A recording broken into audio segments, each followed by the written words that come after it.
The Wonderful World of Darklords. Report 31. Atlantis. Traveling to the sunken city of Atlantis was a far more difficult prospect than traveling to other domains. The domain itself moves beneath the waves, hiding from discovery, so that even those who search for it with a mist talisman may simply find themselves at the place where it had been located a few months before. Only by following the clues left in a series of journals can outsiders hope to arrive at Atlantis, which raised certain suspicions that I later confirmed. Even once one puzzles out the map to Atlantis, travel there is difficult, for the sea around the sunken city is part of the domain itself. One cannot simply take a mist pathway to dry land within the city. Instead, one must either use spells and potions that allow one to breathe underwater and survive the ocean's tremendous cold and pressure, or else commission the kind of fantastical undersea ship that even Lemordians consider to be the cutting edge of scientific advancement. Unsurprisingly, my patron opted for the former route, but even with all the materials necessary to scribe a water-breathing ritual into my spellbook, I did not know how the item that appeared to be a ring of swimming was supposed to help me survive at such depth and temperatures. The question was answered when I donned the ring and immediately polymorphed into a sperm whale.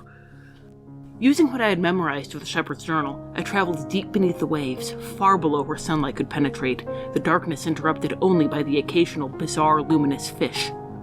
My powerful shape allowed me to survive the enormous mechanical guardians of Atlantis, but as I entered the dry tunnels surrounding the city, tunnels that were miraculously free of the cold and pressure that should have killed me when I reverted to my true form, I knew that the greatest dangers still lay ahead of me.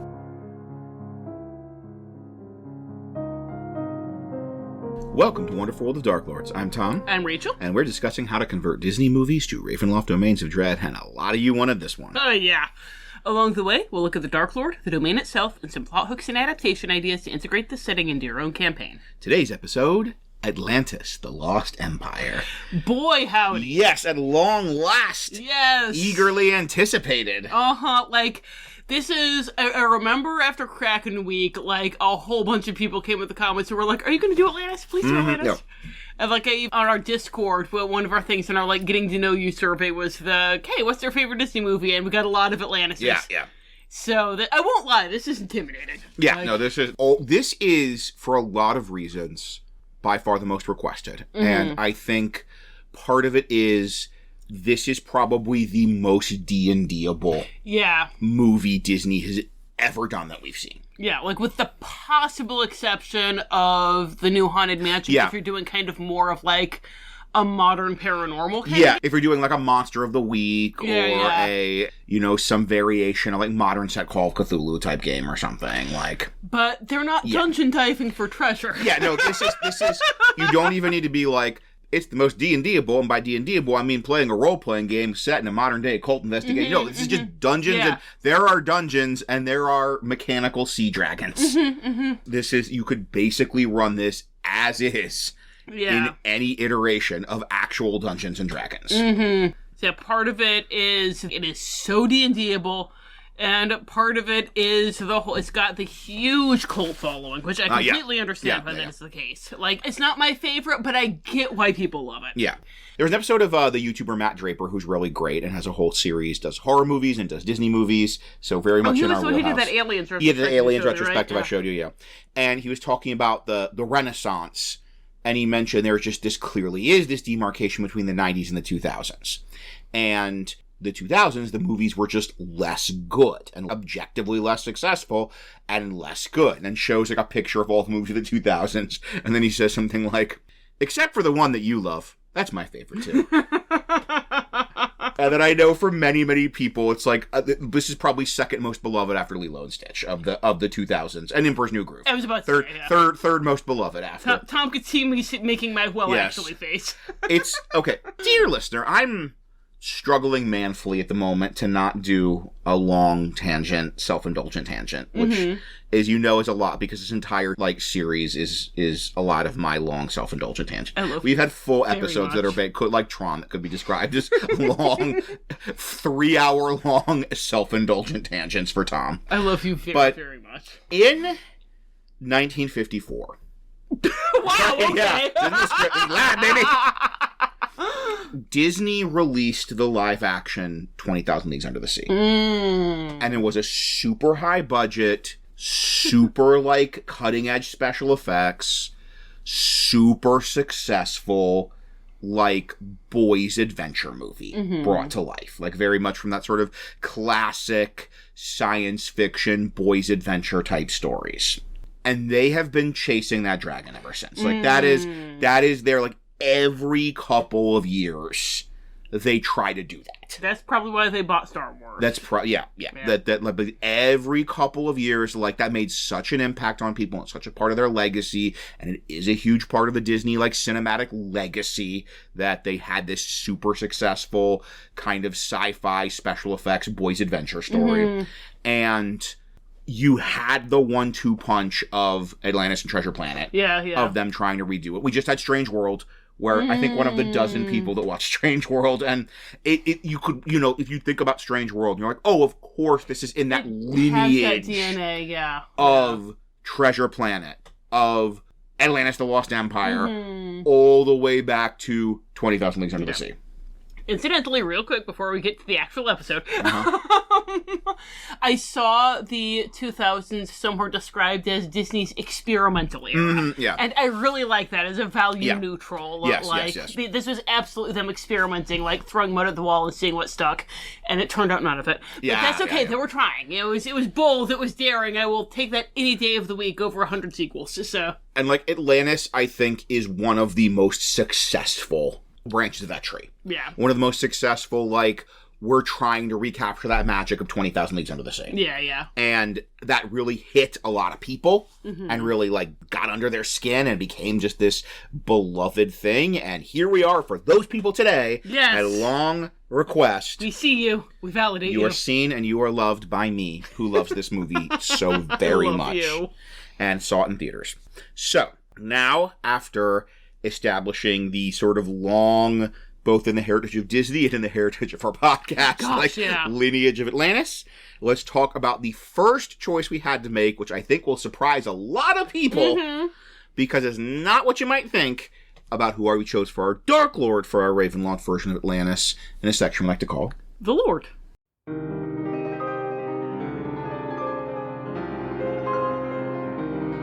The Lord. After days of travel through the tunnels, a journey upon which I will elaborate shortly, I reached the outskirts of the city proper and was immediately set upon by a patrol of spear-wielding elves. There was an initial language barrier that they surmounted with surprising speed before escorting me to meet their king, Kashakim. Based on descriptions in the journal, I expected them to lead me through a city of beauty and wonder. Instead, I saw only ruin.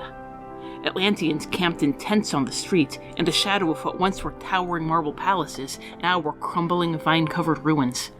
I started in amazement at the sight of a woman using what appears to be a pot of awakening to cook soup over a fire, and at children playing marbles with a pearl of power as a taw.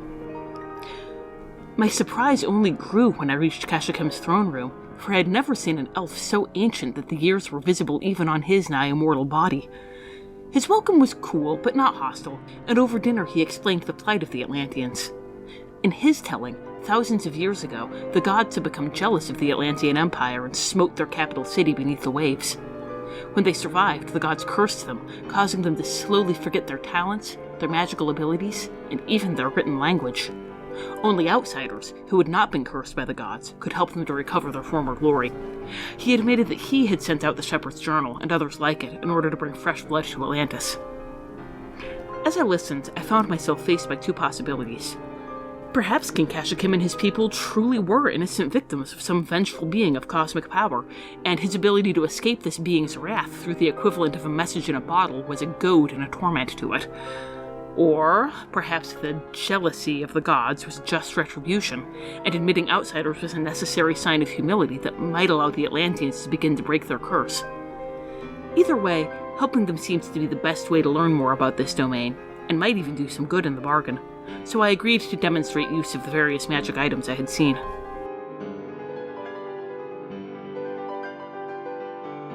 Okay, so not Rourke. Yeah, I know. You just heard D saying. Pause.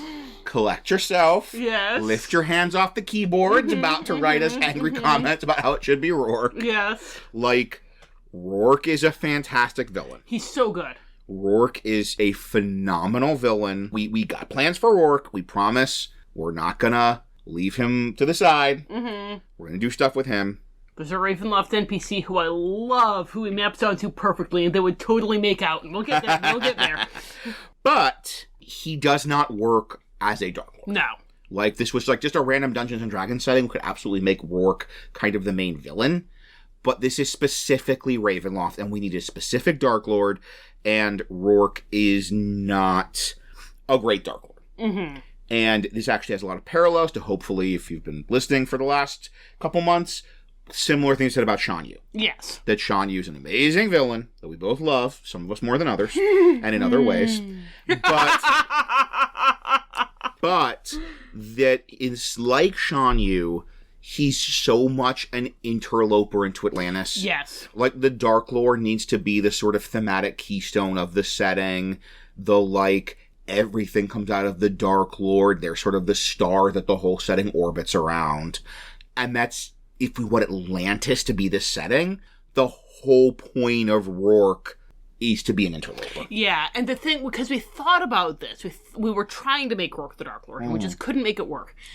And one angle we were trying to make work for a while was kind of like a colonialism angle. Yeah. Because that, that's kind of the obvious way to go with that. It's like he comes in and he's in Atlantis, but he can't hold it and everything. But that's not Rourke. Yes. He doesn't want to colonize Atlantis. Yes. Like, if we ever do Tarzan, which we might, we're not ruling it out. We're not ruling it out. This is not a Pocahontas thing. We're not ruling it out. Yeah. If we ever do Tarzan, then that absolutely can make work. Princess Mononoke, if we'd wanted Lady Eboshi to be the sole Darklord, we could have made that a whole work. thing about it, I Yes, think. we did. Yeah, that was an AU. But, Rourke doesn't want to colonize and hold Atlantis and bring the people of Atlantis to heal and all this other stuff that would make him work as, a colonialist Darklord. He just wants to come in and steal all their stuff and bug out. Yes. And so, what we ended up choosing for our Darklord, and please keep listening, I promise we'll explain, it's going to be good, is, I guess, King Kashiken, and I have in parentheses, Leonard Nimoy. Yes. Keita's dad. Do they ever even say his name? Probably somewhere, yeah. Probably Keita says it at some point. Okay. Yeah. Okay, remember who Keita, you all know who Keita is. Remember how Leonard Nimoy's her dad. Uh-huh. That guy, and we'll explain why. Yes. Please keep listening. We'll explain why. I mean, if you're a huge fan, you probably already know. Yeah. But he is not as nearly as big a presence in the movie as many of the other characters, but we can make him work as a good Darklord for the reasons we'll talk about in a minute. And if you're listening to this, you are probably between 35 and 45, or have awesome taste, good job, and an ability to seek out weird, underrated Disney flops. Yes, indeed. And you know what Atlantis is, and you don't know who King Kashiken is, but remember who Keita's dad, played by Leonard Nimoy, is. But you might not know who a Darklord is, because you maybe just clicked on this and be like, Atlantis, oh boy! Yay, no one talks about how great this movie is. They have square fingers like Mike Mignola. So, Rachel, what is a Darklord? Well, a Darklord is an evil being who commits some kind of act of ultimate darkness that causes the dark powers to say, why, hello, new friend, we want to play with you forever. And so they pluck that evil being up, and they place them in a domain, which is a special hell tailor-made just for them.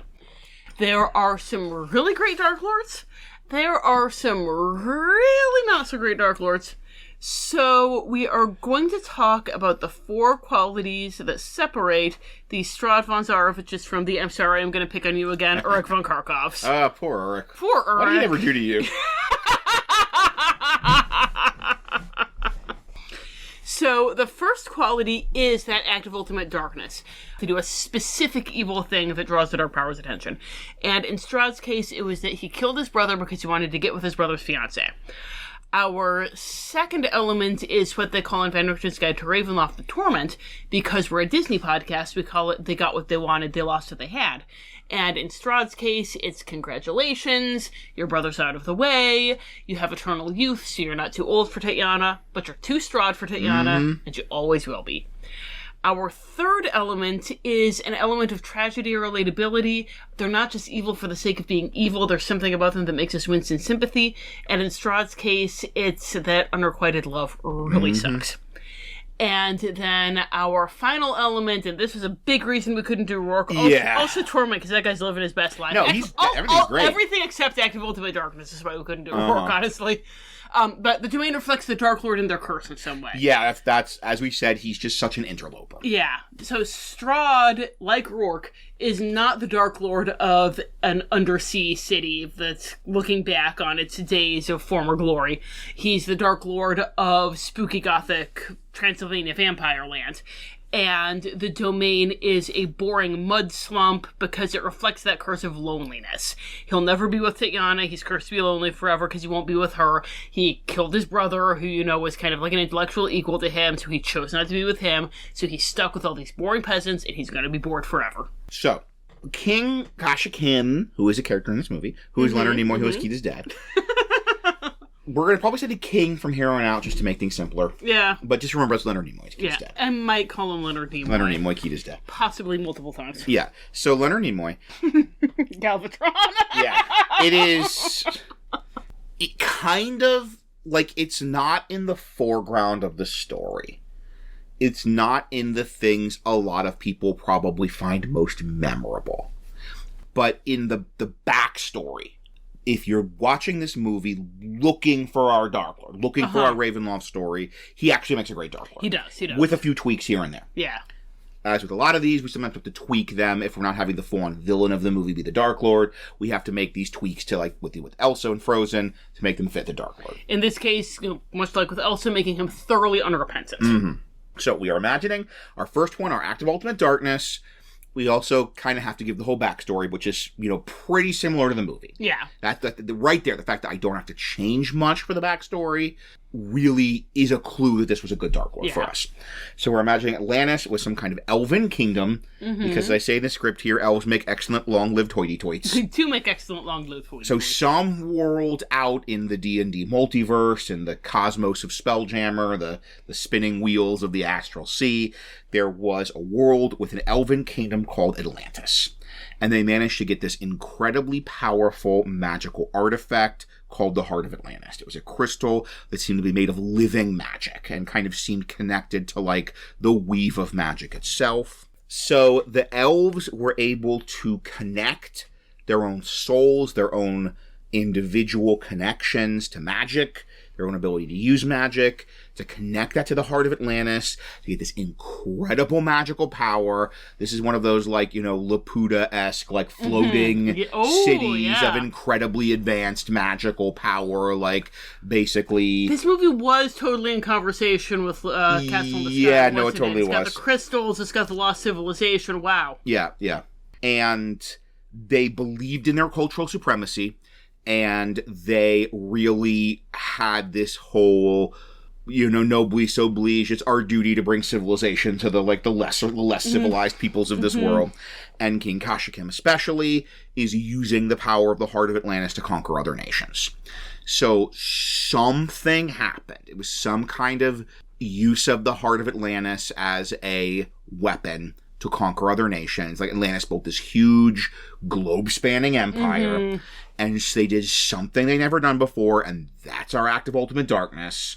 And it led to this backlash. Yeah.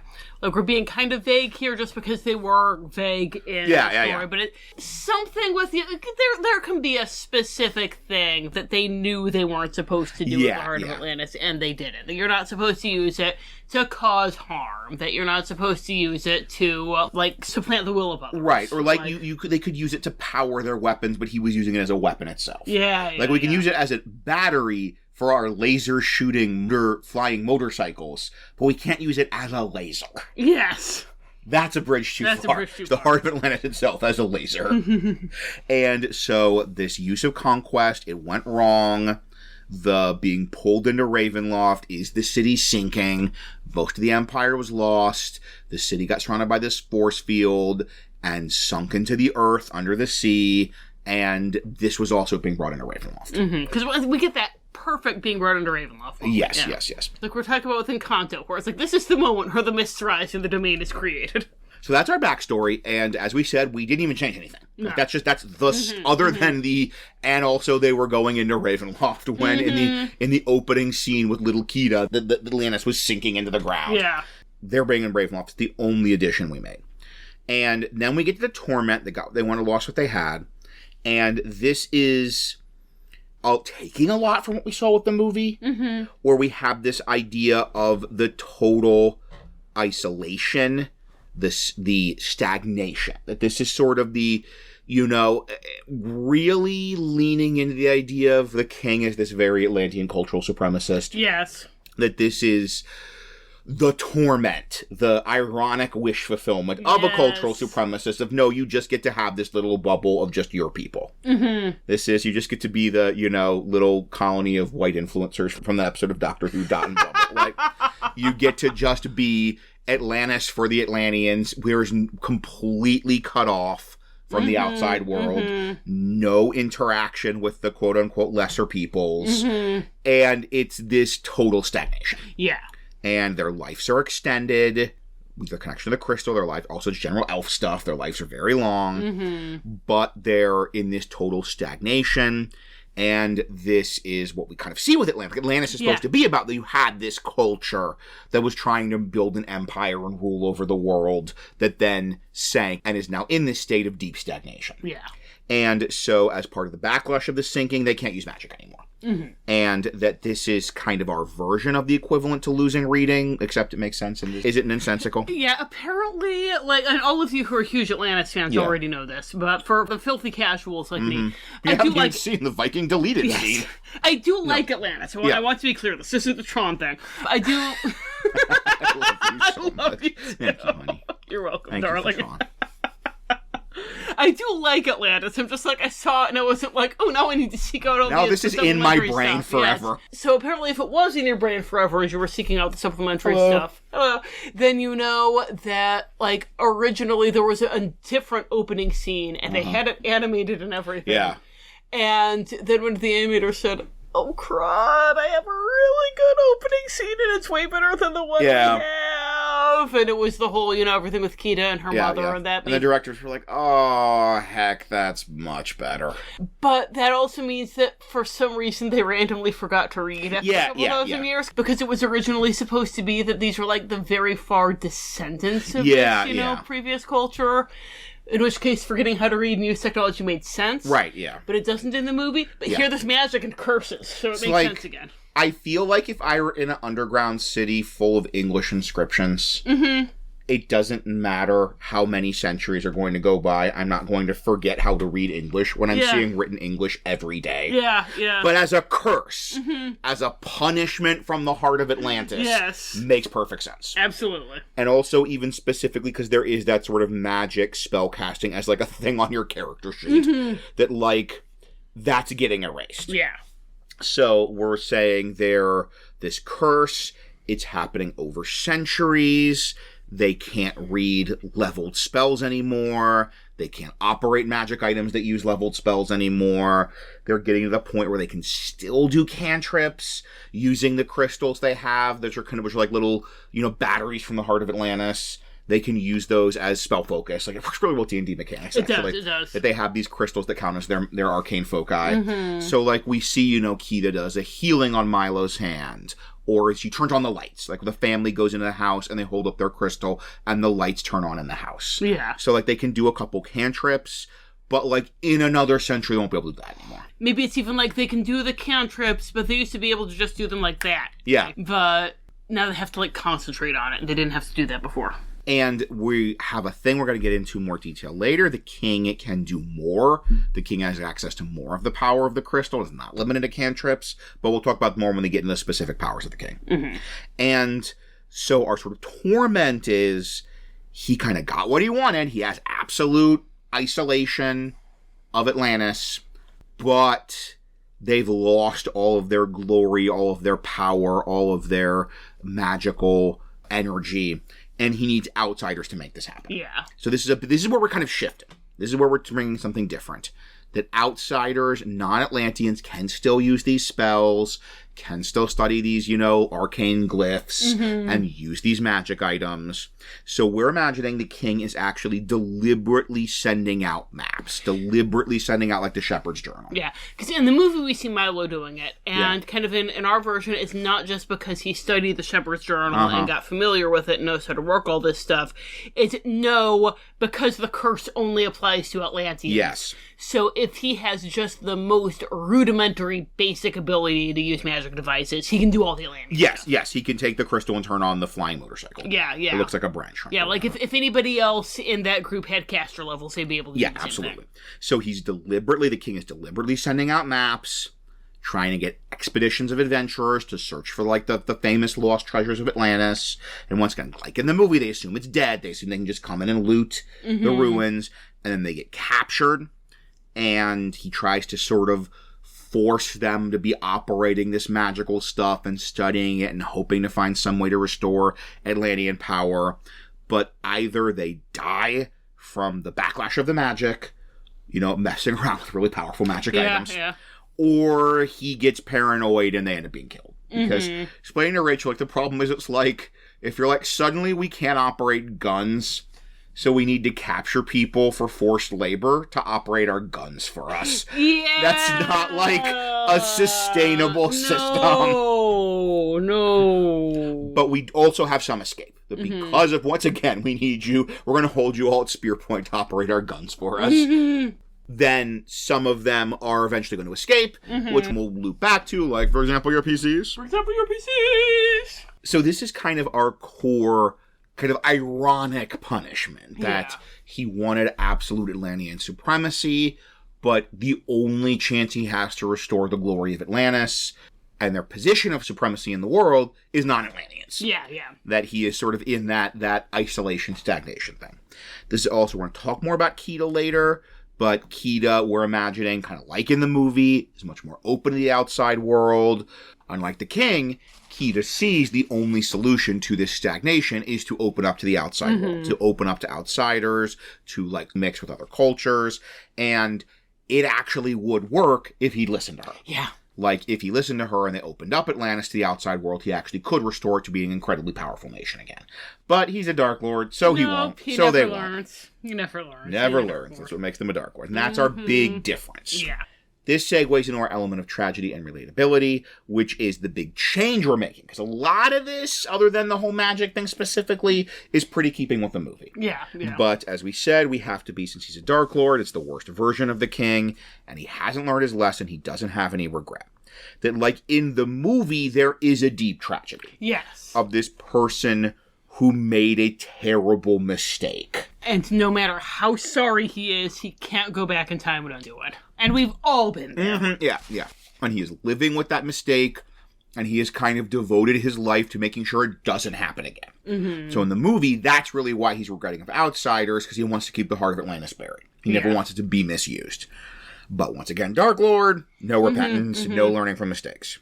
So we do have a little bit of the tragedy of you made a mistake and you are sort of trying to pretend it's not your fault. Which is pretty much every Darklord. Yeah. We're imagining, like, he's watching the people degenerate. He knows it's his fault. He knows they've been cut off from the heart of Atlantis because of his hubris, his conquest. And the people don't. They just think it's living underground or whatever's happening. Or there's a line Kida has about, like, the gods cursed Atlantis because they grew jealous of its power. And a lot of people are like, we assume the gods cursed us because they were jealous of our power. And they don't know it's the king's fault. And they're, like, happily obeying him. But he does know that what's happening is his fault. And that's part of his drive to restore the glory of Atlantis, is not just the supremacy, but that he really does kind of want to undo this mistake. Yeah. But because he's so in his own head, and he's so locked into his everything, he cannot undo his mistake. That, like, kind of part of the element of tragedy and relatability we have, that he really does care about his people. Like, he doesn't care about anyone else in the world, but he genuinely does care about the Atlanteans. And he's watching them degenerate more and more every day.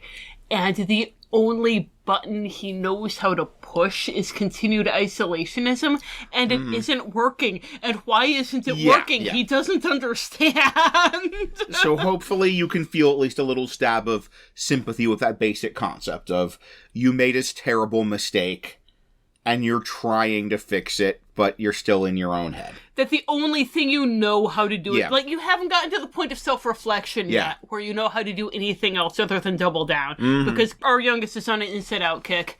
And it's like with anxiety, where, like, all she knows how to do is anxiety more. Like, this isn't working, so that's anxiety more, even harder! And that's him thing, yes.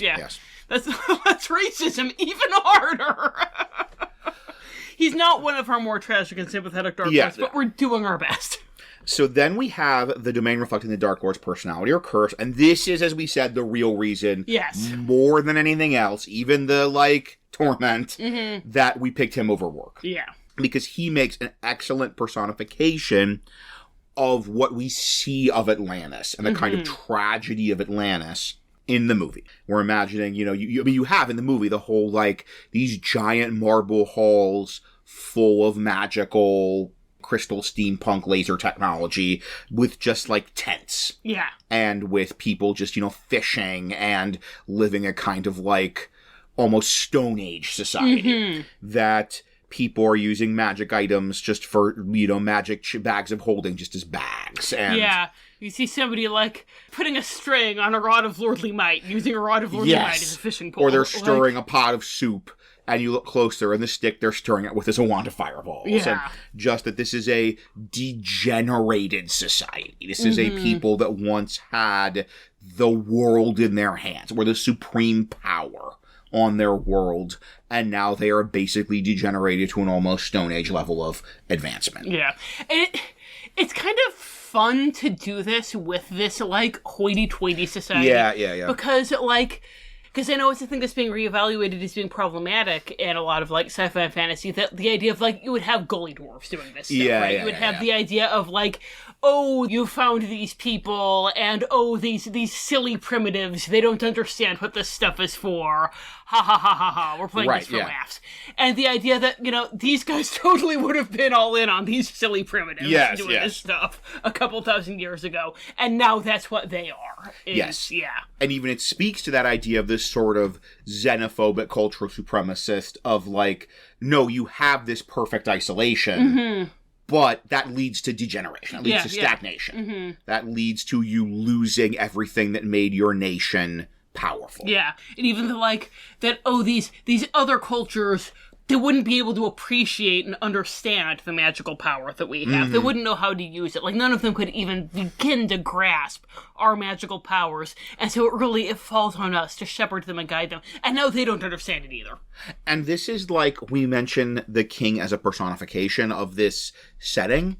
And it really fits with the idea of the sort of xenophobia and supremacy and conquest and colonization. It wasn't just like this one dude. Yeah. It was like, these are sort of the sins of Atlantis as a people, as an empire. And now they are living with the consequences, the backlash of those sins. And he's just like the perfect personification of those sins. And that's what makes him a great Darklord. Yeah, like, even the thing that he had with Kida of, like, 1,000 years ago, you would have killed him or whatever it was, that, like, Kida has learned. Yeah. She's gotten better, but she used to be a lot like the king. Yeah, she used to be, like, stamped in his image. And the idea that that's where a lot of the people are now. And, like, he was going to come back, and we're going to come back to this, and she's like, 1,000 years ago, the streets were lit. And we weren't, like, scavenging for food. Yeah. And just that she recognizes our people are withering and decaying, and we need to change. Yeah. We need to change our approach to outsiders and to non-Atlanteans, and he can't do that. Yeah. Because he's a Darklord. So, in terms of, that's the king's Darklord features, and now to get into his sort of more stat block features. We are imagining as his basic stat block, he has stats similar to, as they say in Van Richten's guide, an Archmage, but only with level 2 or below spell slots. Yeah. which I think is a delicious, like, you know, on his character sheet, it has, like, 5th level spells. But he can't cast them because he doesn't have the spell slots. He's permanently lost those spell slots. And he's even the only one in the city that can do leveled spells at all. Yes. And he can temporarily activate some of the tech, because once again, we're imagining him being kind of very plugged into the heart of Atlantis and its connection to all the people in a very metaphysical way. Though, like, everybody else can cast these cantrips using their crystals, but he can, like, you know, he can activate all these constructs. He can activate the Leviathan, you know? And the rules we have for that, this is Rachel's idea, remember, it's really good, that he can inflict levels of exhaustion on Atlanteans for spell slots. Because the idea is, once again, he's pulling power from the crystal, and the crystal is pulling power from the life force of the people of Atlantis. And this is, we're going to talk about this, I think a critical thing here is the moral dilemmas that the expedition faces, that, you know, not Milo so much, but all the other members of the expedition face, that moral dilemma of, do we take the heart of Atlantis or not? And this helps us present. Yes. That he can take life force from the people of Atlantis. Like, we don't have a lot of extra powers. We do, I think this is very critical for the narrative, that he can control the Guardian defenses, the big, like, robots, the big steampunk robots. And he can create that force field we see at the end when the lava pours back in, they've activated the crystal. But I think this is a critical point. He can move the city. Yeah.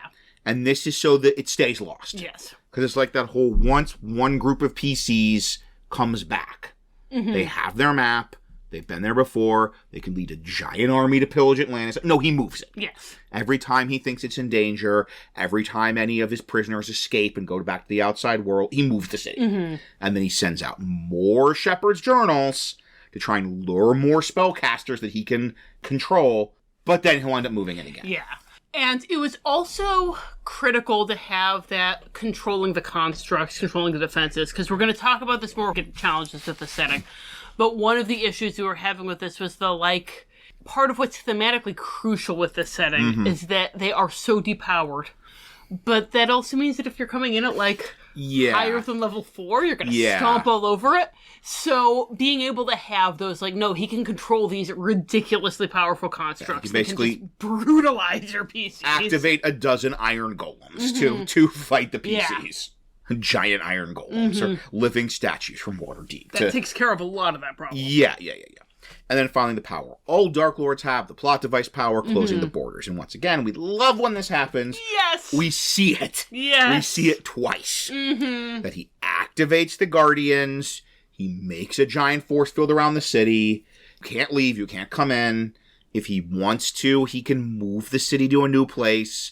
And also, when he does, this lava kind of floods the tunnels. That wherever the city kind of moves to, I'm air quoting, that it's in the Underdark, but that he floods with lava the previous set of tunnels. Yeah. So, like, no, if the PCs escape, they can't come back. Yeah. Unless they find another Shepherd's Journal and have another quest to get to its new location. Then, the final section of the specifically King Kashakim? I don't feel like scrolling up and looking it up. Yeah. King Leonard Nimoy. King Leonard Nimoy. That we do. That is the role-playing trait Ideal Bond and Flaw. In Van Richten's guide, these are quotes from the Darklord, so we always like to do them as quotes. This is a little trickier because, once again, I'm sort of adding a bunch in. And as we mentioned, he's not actually a major figure in the movie, but here's what I can find. Important question. Yes. How did this compare to Big Hero 6? Better than Big Hero 6, by far. and a part of this, I think, I didn't just use quotes Leonard Nimoy did, because Leonard Nimoy basically has 2 scenes where he talks. I included some, like, Kida quotes as well, because they express some of the things we're trying to say. It will be a testament to your, like, domain write-up skills if he is not in the domain write-up as Darklord Leonard Nimoy. Leonard Nimoy. Okay, so here's, like, the 2 scenes. This is something, once again, Milo says something. He says something, it's amazing to see your people are thriving. And Kida says, we are not thriving. True, our people live, but our culture is dying. We are like a stone the ocean beats against. With each passing year, a little more of us is worn away. I think that's our whole thing. Is with each passing year, a little more of us is worn away. That 100 years before, the PCs get there, they could have used first level spells. And 100 years after the PC, there's a good chance they won't be able to use cantrips at all. Yeah. And then he says, your heart is softened, Kida. 1,000 years ago, you would have slain them on sight. Kita, 1,000 years ago, the streets were lit and our people did not have to scavenge for food at the edge of a crumbling city. And then he says, the people are content. Princess Kita, they don't know any better. We were once a great people. Now we live in ruins. The kings of our past would weep if they could see how far we have fallen. Ooh. So Kita's giving us a lot of really useful lines. Yeah. So once again, I could see something very much with the kings of our past would weep if they could see how far we've fallen. Yeah. And then Kita says, if these outsiders can unlock the secrets of our past, perhaps we can save our future. And then the king says, what they have to teach us, we have already learned. And Kita says, our way of life is dying.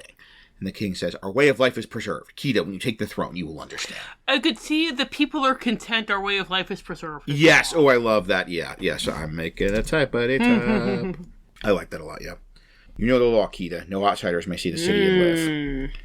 In times of danger, the crystal will choose a host, one of royal blood, to protect itself and its people. It will accept no other. The crystal thrives on the collective emotions of all who came before us. In return, it provides power, longevity, protection. As it grew, it developed a consciousness of its own. In my arrogance, I sought to use it as a weapon of war, but its power proved too great to control. It overwhelmed us and led to our destruction. Once again, the problem is, that's perfect if we're doing, like, canon movie repentant. Yeah. That would be a perfect, like, ideal or bond for a movie king, but not our version. It is said, and this is a Kita thing, it is said the gods became jealous of Atlantis. They sent a great cataclysm and banished us here. All I can remember is the sky going dark and people shouting and running, and a bright light like a star floating above the city. I like the gods became jealous of Atlantis. It's cut out. It is said. Sure, the gods became jealous of Atlantis. They sent a great cataclysm and banished us here. I like that as something because again, that's kind of like the denial. Right? Yeah. It's not me. It's the gods. They were jealous. Maybe like the role playing trait. Yeah. Maybe like this. That's once again how we would pitch to the PCs that this is what happened. The gods became jealous of Atlantis. They sent a great cataclysm and banished us here. We have a very good flaw. I can see that as a trait. I can see it as an ideal, too. Ideal is going to be something about Atlantean supremacy. Maybe something the outsiders can unlock the secrets of what they have to teach us we have already learned. Something about the kings of our past would weep if they could see how far we had fallen, maybe. Oh, yeah. Kings of our past could weep if they could see how far we've fallen. As ideal? Yeah. Okay, cool. And the bond, like, it has to be something about restoring the glory of Atlantis. You know, like, about Atlantis being supreme and the people and restoring the glory of Atlantis. I could even see that if outsiders can unlock the secrets of our past, we can save our future. I could if we're saying that's kind of his plan, is to get... Yeah. I could see that. I could also see 1,000 years ago the streets were lit and our people did not have to scavenge for food at the edge of a crumbling. Yeah, I like that a lot too, because that's our whole thing is he sees how far they've fallen and his sort of everything he's doing, all of his actions are to try and raise them up again. Yeah. So yeah, sounds good. Cool. So, not easy. There's basically one really long conversation, and half of these are not actually said by Leonard Nimoy. Yeah. But I would say still easier than Big Hero 6. Yeah. Big Hero 6, it was like, Callahan has 6 lines of dialogue, and we're going to have to pick 4 of them that we can fit into these boxes. This ends now! That was his mistake. So, we've established our probably not what you were expecting darklord, and I said we will have revisiting Rourke in the future. Yes. But I hope you can see why trying to have a darker version of Atlantis that we see in the movie. The king makes an excellent darklord for what we see with Atlantis. But let's talk a bit more about the stagnant, degenerating kingdom that he is the king over in a section we like to call The Land.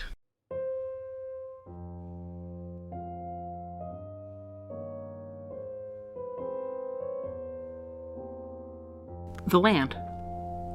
Before one arrives in the city itself, one must travel through the system of tunnels surrounding it.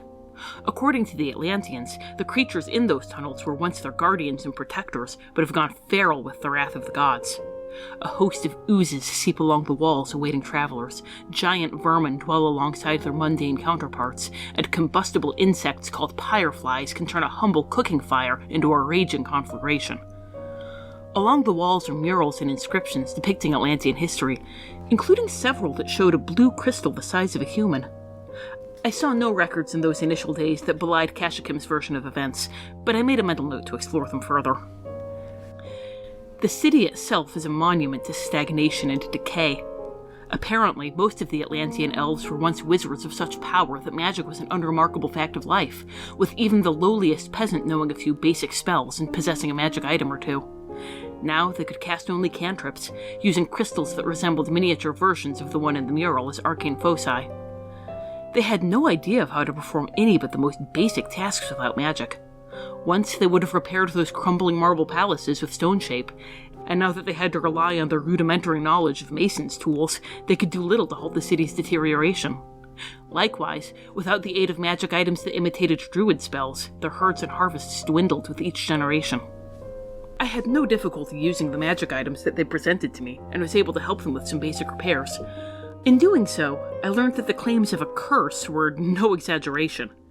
When I attempted to teach the Atlanteans how to use their own magic items, it was like choosing someone at random and asking them to mimic my words and gestures while I cast a spell.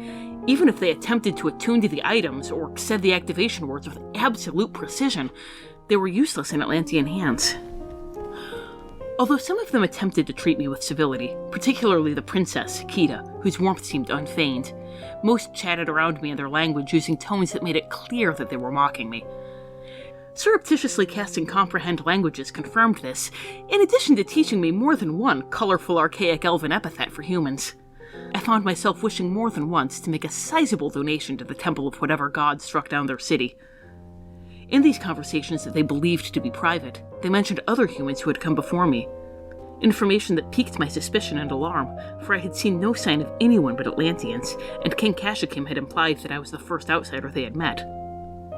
When I asked about the large crystal from the murals, most of them regarded me with open hostility, and even Kita quickly changed the subject. Whatever this crystal was, it was the solution to the mystery of Atlantis.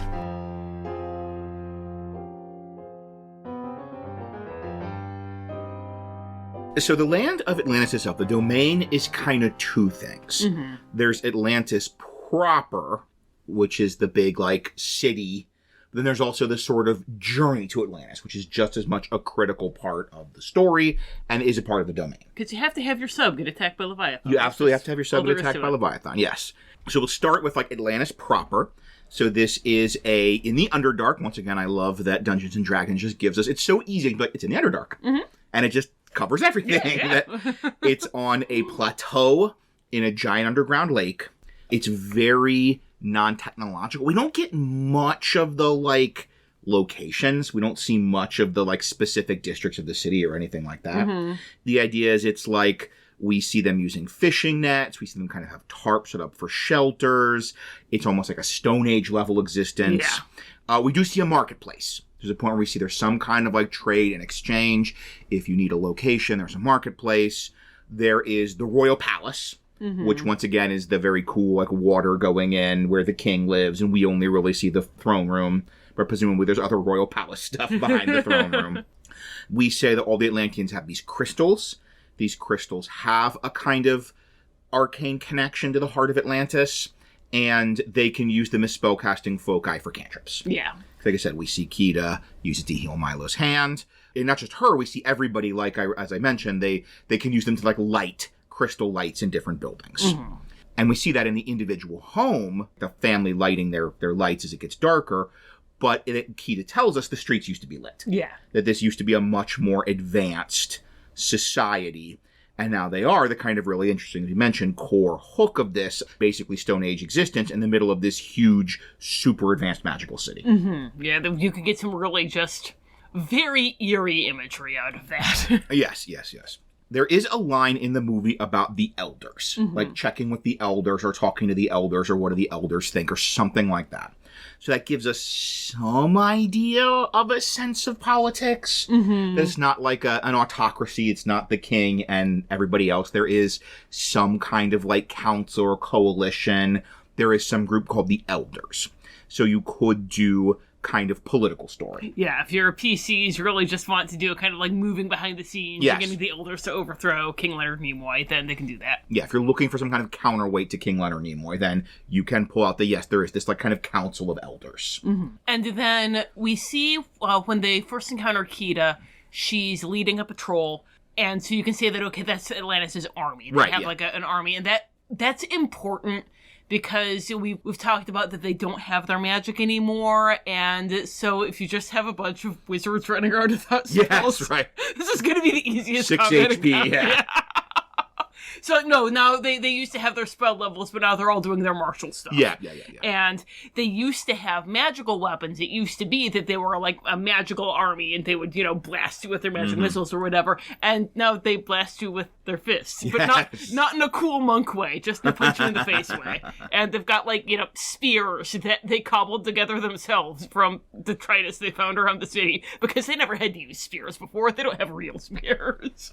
And speaking of the throne room, that's where we have the secret hiding place under the throne room of the Heart of Atlantis. It's not like the movie we're trying to make it doesn't have to be about the Heart of Atlantis, but I feel like that's going to be, even if they haven't seen the movie, that's going to be the logical place for a lot of PCs to go. Oh, yeah. So that there is this throne room, this secret passage under the throne room that leads to this holding chamber where we have this crystal that is basically like this solidified pure magic connected to the weave of magic itself. And then, as we mentioned, that's sort of the city proper. And then we have another part of the domain, which is what you journey to the city, and that is the Underdark.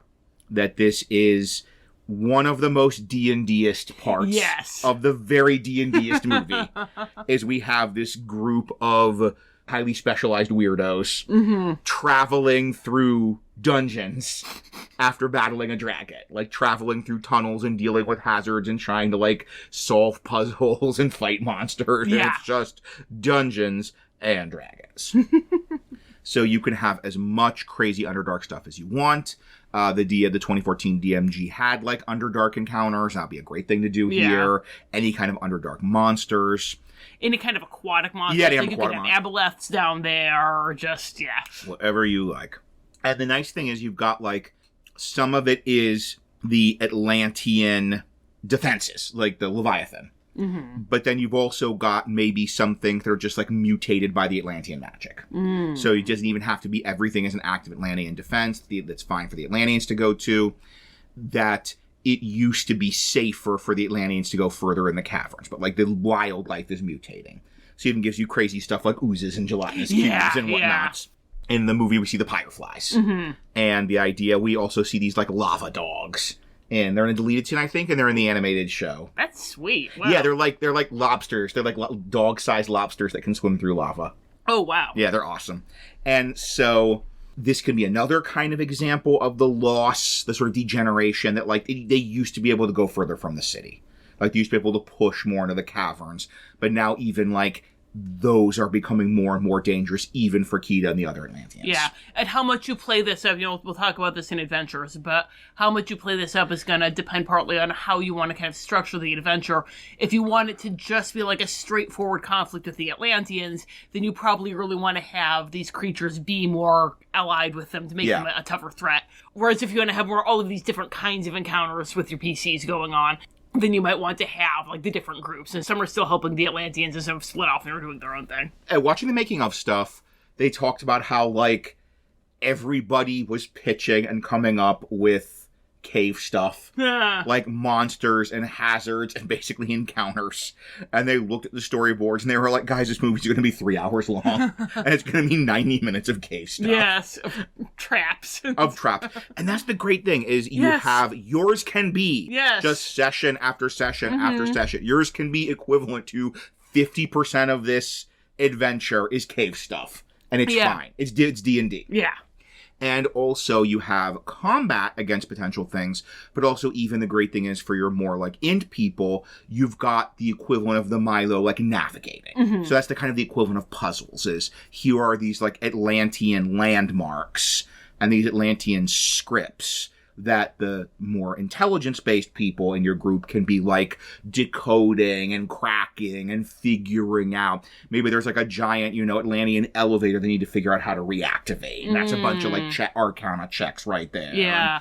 That's your equivalent of puzzles. Or I could see there being a thing where, somebody's written out directions for, how to avoid this thing, and it's written it in Atlantean, because they're okay, only Atlanteans are going to be able to read this. Yes. So that way we don't have to worry about outsiders getting around this, but Atlanteans are going to be able to. And then, now Atlanteans can't read it either. Yeah. But your int people can decode it. So I feel like we don't even need to go too much into this. Just laying out this physical space. Yeah. We've kind of already answered in the Ravenloft D&D context this question. Rachel, what do you do with it? You dungeon dive. You dive a dungeon.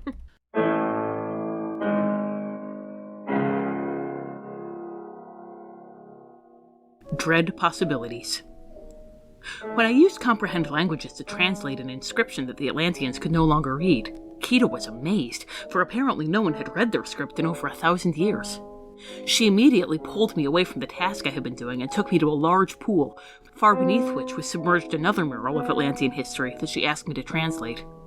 Between comprehend languages and water breathing, I was able to study the mural in privacy at length. What I found was enlightening and disturbing.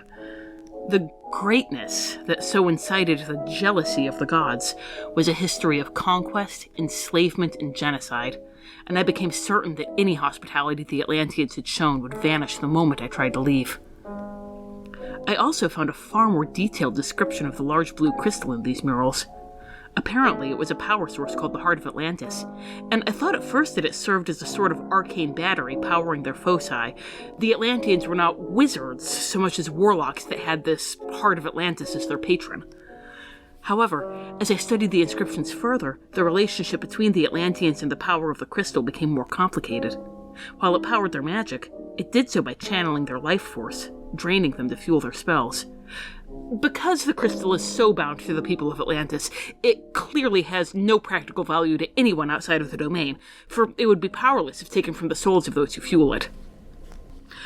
I could not risk Kashyyykim learning that I had seen the truth of their history and the source of their power, so I did not resurface from the pool.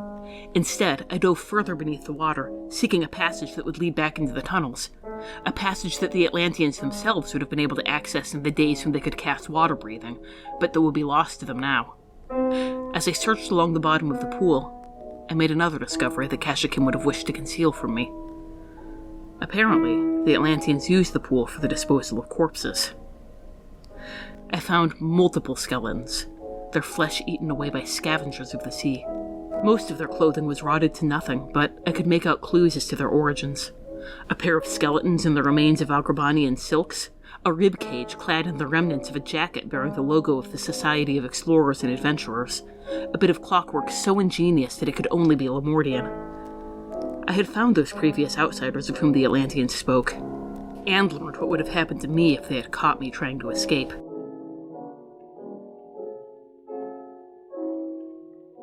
I want adventure in the great wide somewhere. I want it more than I can tell. So what brought your band of highly skilled, specialized, weirdo fortune hunters to this domain of highly skilled, specialized, weirdo fortune hunt-y? Well, are they here for the spirit of discovery and adventure, or are they just in it for the money? Yes. So that we keep coming back to this. It is their most D&D movie ever.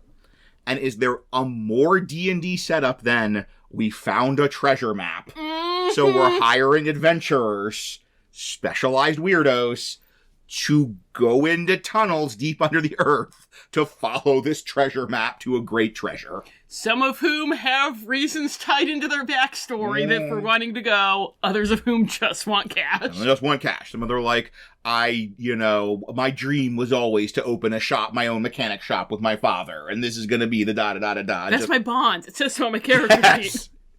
So, yeah, this is treasure. You don't need to change anything at all. Mm-mm. Just Preston Whitmore III approaches your PCs and says, I'm putting together an expedition to Atlantis, which is this legendary city full of treasure. Mm-hmm. And magical treasure. Yeah. Treasure, magic, treasure. But what if your PCs are not the classic D&D mercenaries? What if they are more of the phrase we've used before, tugging heartstrings over purse strings? Well, again, that's where you have kind of your Milo. Yes. Because most of them are there for the money, but Milo is there for kind of the, not really even altruistic reasons, but not purely mercenary reasons. Right. So you could, if there's a way to tie it into your PC's backstory, then that's great. Mm-hmm. I doubt that any of them are going to have a family member who disappeared looking for Atlantis, but a way to do it in a more altruistic way is to have it be that an NPC they care about went on this expedition and got lost. Right. Because we know, again, the king is kidnapping people. So if they got lured into Atlantis, they didn't get out. Yes. We kind of have more of a classic Milo situation occurring to me right now. It's baby. Thinking about how we mentioned earlier how this is really in conversation with Castle in the Sky. It could even be like your classic Milo of like, your uncle always talked about Atlantis, and all the elves at Elfington Academy laughed and snootily at this crazy theory. So you get to like go prove your beloved uncle was right. Ooh, like kind of what happened with Castle in the Sky with like his father took this picture of Laputa, and he's like trying to prove that his father wasn't crazy. His father was right when he saw it. And you also, speaking of Elfington Academy, if you have any kind of spellcaster, your classic wizard nerd, sage background, it's really easy to just be like, this is unimaginable magical knowledge. Oh, yeah. That this is like the greatest magical empire people have heard of, and you're going to get a chance to go poke around their ruins. Speaking of, if you want a reason to have your PCs get hired by Azalin to do something, here you go. We have touched on that. So, but once you get them on, whether it's through purse strings or heartstrings, it's do the story, like, do what we just said. Yeah. To dig a little more into what this is going to look like, you are going to have that expedition to Atlantis, and first off, you're going to kind of have 3 phases of the story that I see. And first, awesome submarine. Yeah! You remember that awesome submarine that's so cool, it's on all the posters and everybody loves it, and that's every time you watch this movie, if you're like me, you're like, well, that's a big part of the movie, right? Yeah, and then I clearly am remembering wrong. It's like 8 minutes. Seriously, the submarine it exists for 8 minutes of this movie.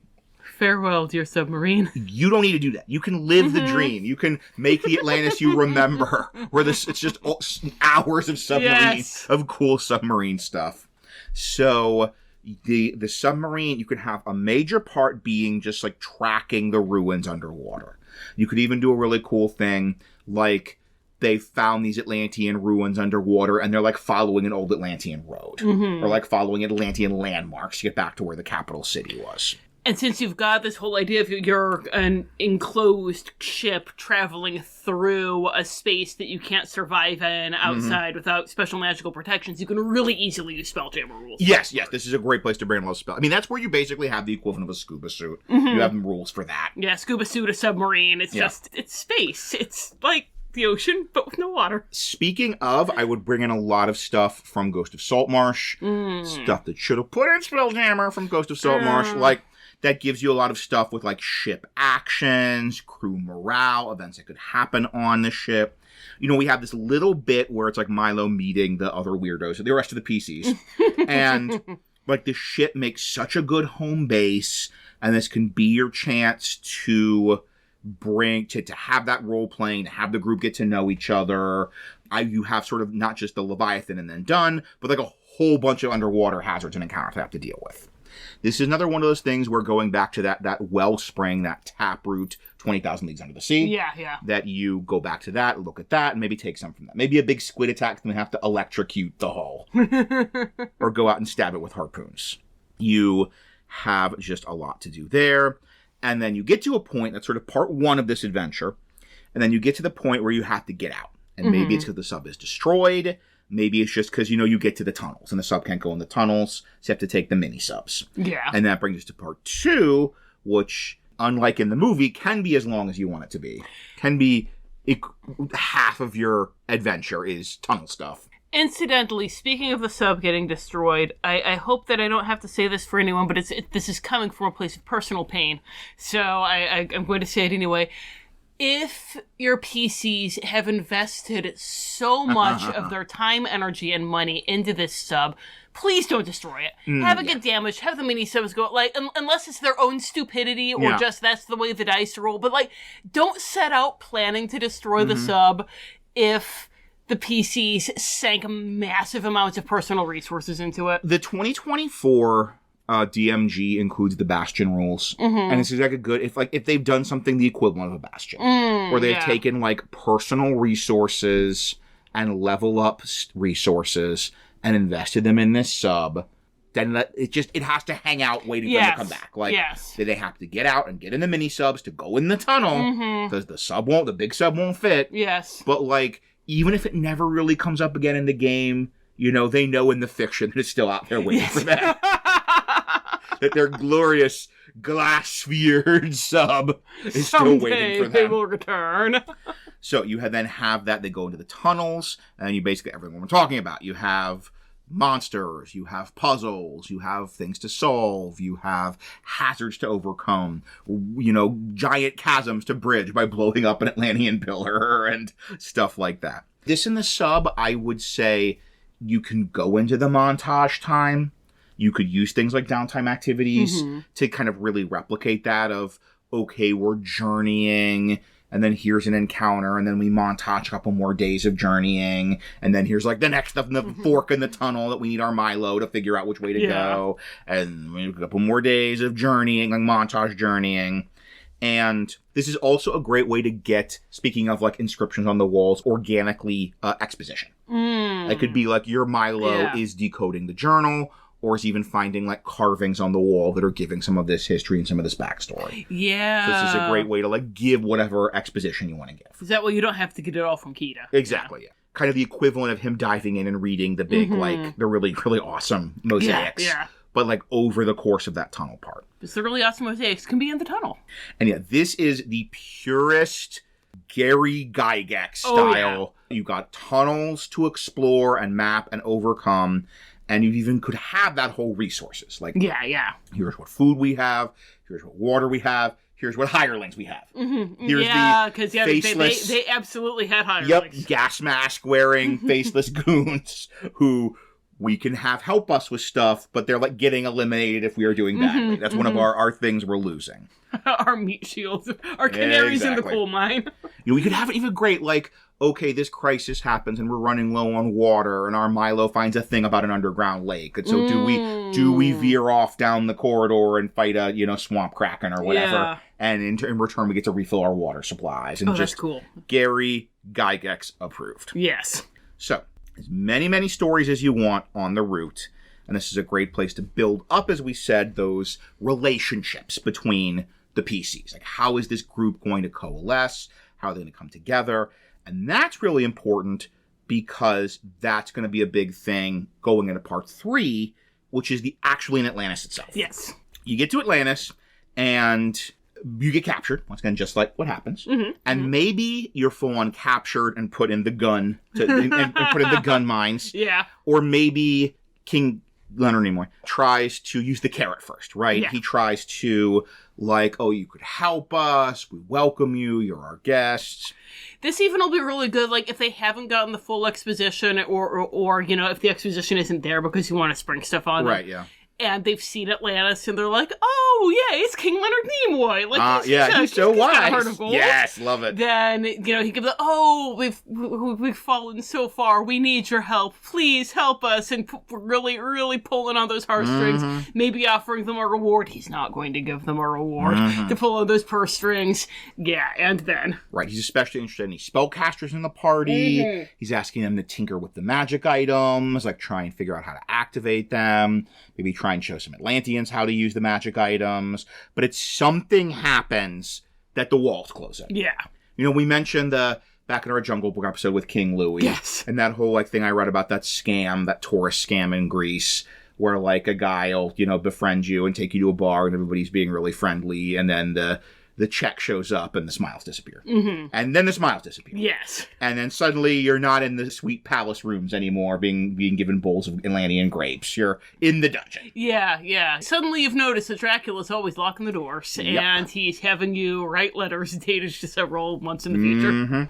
And this could even be you find out what happened in the previous expeditions. Like, that could be a really good, like, you find out you are not, in fact, the first adventurers to make your way to Atlantis. Yeah, like everything's going great, but you're getting some clues something is bad, and then you find the previous. Ooh, I love that. Yeah, right.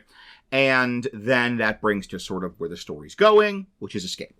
And then when you're escaping, this was a crucial breakthrough. Yes. Because this is a great dungeon dive, you know, fantastic stuff here, but part of what makes it Atlantis is that moment where Milo finds out that everybody else, when they say that they're in it for the money, they're not kidding about how much they're in it for the money. Yeah. And then he has to kind of flip them around. And so part of getting a proper Atlantis story is that this kind of flip around with finding out that the king is the villain, just like the flip around of finding out that Rourke is the villain. I know, you were all so shocked. Is that it comes with a moral dilemma. And in this case, we mentioned that the king is getting his power from the crystal. Then that's why he's the one who's still able to cast spells. But that the crystal is still linked to the life force of all of the Atlanteans. So when he's casting these spells, he is draining life from the Atlanteans. Yeah. And then, meanwhile, that means you can set up a whole thing where they discover that, but if we destroy the crystal or damage the crystal, then it means that he won't have these magic spells anymore, and it'll severely depower him, and he won't have his connection to all of the constructs that he's sticking on us. Yeah. But if you do that, then you're going to kill all of the Atlanteans, some of whom are, ride or die for the king, and are mooks, and you can kill them and it's fine. But others of whom you never really hurt anybody, not anybody you knew. And the great thing is, it's really easy because Atlantis gives us this great visual sense. It's really easy to communicate this in an organic visual way to your PCs. Yes. So it's really easy to have, you've seen the king can only do, first level spells, second level spells, and he's sitting in his throne, and, the crystal's floating there, and blue light is coming from the crystal to the king, and he's zapping you with, 5th level blue light spells, and you're noticing blue light is also hitting the Atlanteans. They're like, ah!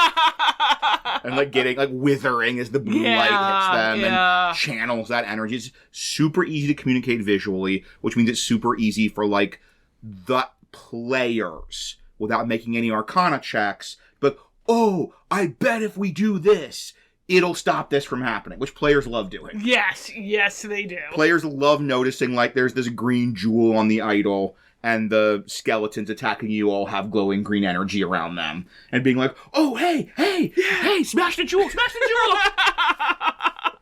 And it's really easy to ask me how I know. It's really easy to communicate that same kind of thing with this setup, this whole Act 3 climactic fight with the king. Yeah. And then, there are multiple ways the PCs can clever their way out of this, with or without genocide. But one of the ways that we're building into this that you can include is that, and again, to kind of evoke Atlantis, where Kida ends up bonding with the crystal, since Kida is part of the royal bloodline, then the PCs can find out through all these murals and things that they're looking at that it's possible to transfer the crystal connection over to her. And so that way, she has the power. The king, he loses his magical connection. He still has his torment. In fact, his torment is even worse now. Yeah. So the dark powers are happy. Or maybe it'll, go back later. Yeah. Because, if he loses all hope, it's no fun for them anymore. But so it doesn't break the darklord status quo. But it allows you to have a situation where you've moved things over, you're going to be able to leave, all of the Atlanteans are going to be fine when you do, and you have made things better. Yes, you've even made if only temporarily. Our go-to, our mission accomplished banner for Ravenloft. Yes. You have made a positive change in the status quo. And this is great because, there's a good chance your PCs will, really want to befriend Kida because they've seen the movie. She's awesome. She's voiced by Cree Summers. You're doing your best Cree Summer impression. And then that could have real payoff. That can have, combat boss fight payoff if they've made these connections. Maybe even once again, you say, you see, her hands are sparking and her eyes are glowing blue and she looks confused and doesn't know what's going on. And they get to have that, Kida, reach out to the crystal, take its power, kind of thing. You can do it. And they will feel so awesome. Yes. Because you can have all of this, the building a relationship with Kida, the studying the Atlantean stuff, all of that coming together into this boss fight, which is just about the best thing you could ask for in a boss fight. Absolutely. And then the other thing that we have here, because we know people want Rourke. Yeah, right. Great. The people demand great. Rourke. The people demand Rourke. And you've seen how square his jaw is. Only Mike Mignola's style could produce a jaw that square. Yes, the people demand Rourke, and the people demand Helga be along with him. Do. Because, number one, her hips. Number two, it is so great that Claudia Christian got at least some work after Babylon 5. Color generational bingo. Yeah, all right. So, if you really want to have Rourke, and who doesn't, then you could have the expedition led by this Rourke-type NPC. Yes. And then, number one, if you're doing the flip around, like, plot twist thing where they think that the king is a good guy at first and then they find out that he's a villain, that's going to hit even harder because they think you're just doing Atlantis and you're not. And then you could have, when all of this stuff starts happening with finding out that King Leonard Nimoy is King Galvatron, then he could be the voice of stone cold pragmatism. He could be the voice of, let's steal the crystal, and that's going to debuff the king, and we'll be able to escape, and you know what, forget the collateral damage, we're going to get out of here with our skins intact. That's tough for the people of Atlantis. Yeah. It's not the purely mercenary, it's also the I don't want to die. And that's a much more interesting perspective. Yeah. You can absolutely, that's the great thing, you can have your Rourke, they're all ready for him to be the villain, but the reveal is he is, like, a villain, but he's not the villain. Yes, like, he's not a good person. Yes. But... and he will kill thousands of innocent people to escape, but once again, maybe your PCs are willing to do that same thing. Yeah, yeah. Or at least it's going to lead to good role-play moral dilemma to have that presented to them. That idea of we can get out of this city and take a lot of treasure, and if everyone dies, well, it's not really our fault, is it? Yeah, yeah. I mean, the king was going to kill them all anyway fighting us, so, you know. So... there's such a good adventure here. There's such a good Dungeons and Dragons adventure here. Yes. It even, like, leads to an organic boss fight as a Dungeons and Dragons adventure. Let's talk about a couple variant adventures in our Dread Possibility section. And we always like to start our Dread Possibility section with two things, aging down, aging up. You have kids that like Atlantis because they've got cool parents with cool taste, or you've got adults who like Atlantis, which is, let's face it, much more probable. Yeah, yeah. Have our kids even seen Atlantis? No, they haven't. Okay. And so, aging down. But your kids are cooler than our kids. Yes! And they've seen Atlantis. And, maybe we can get our oldest to watch it because we can tell them that Marty McFly is the main character. Yes. He loves Back to the Future. So. But let's say, what I think is a kind of unlikely... Hit us up on socials if we're wrong. Yeah. If your kids love Atlantis and you're cooler parents than us. Then you have these younger players, or even just you love this as a Ravenloft Dungeons and Dragons Dungeon Dive story. You love this movie and you want to kind of use this as an inspiration, even if your Cree Summer impression is going to go unappreciated. And that's a great situation to be in, because then you'll get to spring all of these plot twists on your kids and they'll think that you came up with them yourself. Rourke was a bad guy? And so you have younger players playing an Atlantis-inspired story. And so first off, they're not going to murder the expedition, and they didn't murder the previous expeditions. No. I would say you can downplay the kind of Atlantean supremacy themes that the king, we mentioned one of the great things about him is he acts as kind of a personification of the sins of the people, the sins of the empire. But in this case, you can just have it be he's a jerk king who wants power. Yeah, yeah. He was a jerk king who wanted power, and it sunk Atlantis. The crystal dilemma, we mentioned there is that moral dilemma, but like not really playing into it, like kind of presenting it, then really giving them an immediate like, oh, Kida could fix it.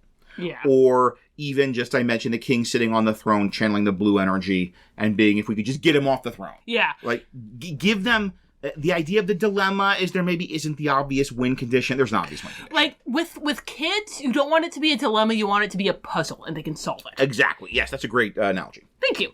And so, yeah, if you have it be, he's sitting on his throne, and his eyes glow, and the throne glows, and then it zaps out. Yeah. Then they can go, aha, the solution is to get him off his throne, and they will feel so smart. Yes. And the stakes are so much higher because they're not only saving themselves, they're saving the innocent people of Atlantis, and they'll feel great about it. Yes. But what if the much more likely, much more probable possibility of you have a group of, let's say, 35 to 40 or plus year olds who want to do this Atlantis-inspired game? What are some aging up things? Well, for aging up things, normally when we do our aging up skip ahead, it's in case your kids are in the room listening. I don't think any of this is going to be an issue for any kids who might be listening, but there might be adults who don't want to deal with some of this content, because we're going to be talking about, racism and genocide and all kinds of other things along those lines. Colonialist hegemony. Yeah. So Future Agent's going to come in with a skip ahead warning now. Beep, beep. Hello, dear listeners. We do talk in euphemistic terms about the breeding practices that occur when one has a limited gene pool and actively does not want to bring others in.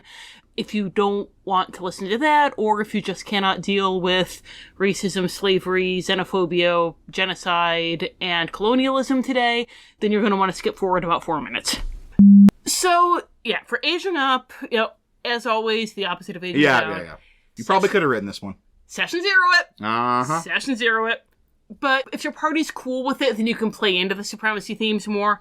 Mm-hmm. And then one thing with it could be... It occurred to both of us immediately when sitting down to write this part of the script. Mm-hmm. That if you've got a bunch of supremacists... and a limited gene pool. Uh-huh. Yeah. Yeah. There's a reason they all have the same hair color and eye color. Which, once again, makes a perfect kind of visual signifier of the sort of core insanity of that kind of supremacist. Of the, like, this is the world you wanted, and the world you wanted is getting degenerating every generation. Yeah. You know, even if you've got, like, you know, King Leonard Nimoy is telling Kida, you know, you're going to marry your cousin just like I did. Actually, it's a lie, baby. It occurred to me, like, on the flip side, you could have it be kind of the, like... opposite of that is that there is this little hidden enclave of half-elves that are the children of some of the people who are kind of pushing back against this. I love it. They had babies with some of the previous expeditions, and they know that if those babies are ever found, they're going to die. So that there's this hidden enclave of half-elves that maybe even, like, they spirited some of the humans who had been captured by Kashyyykim away. Hey, I remembered his name. Good job. I didn't a minute ago. I said King Leonard Nimoy. Yes. And said, okay, you know, we'll keep you here, we'll take care of you, and, hey, if things happen, things like, it doesn't have to be, like, a creepy thing. Things might develop naturally. Or, like, you could have a whole, like, they fell in love as they're interacting with this expedition. These other expeditions, and, like, escaped to the outskirts. Escaped into the tunnels. So, like, in the Underdark, there's these little, like... kind of Atlantean half-elf colonies. Yeah.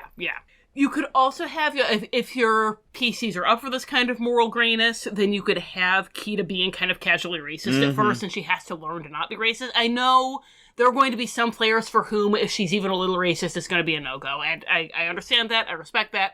But if you have PCs who are up for it, then it can be kind of like Quasimodo learning that Esmeralda is good, even though she's a traveler. Like, I know there are some PCs who will love having, you know, Kida kind of be... Stop saying lesser races, dude. Please stop saying lesser races. I haven't had a chance to meet people from the lesser races before, and, like... Please stop being condescendingly impressed when I use 3-syllable words. And, like, having actually that be a story of enlightenment, and that story of change, and that story of, like, helping her realize the limitations of her own kind of upbringing. Like, there are some PC groups that are gonna love that. Yeah. And then...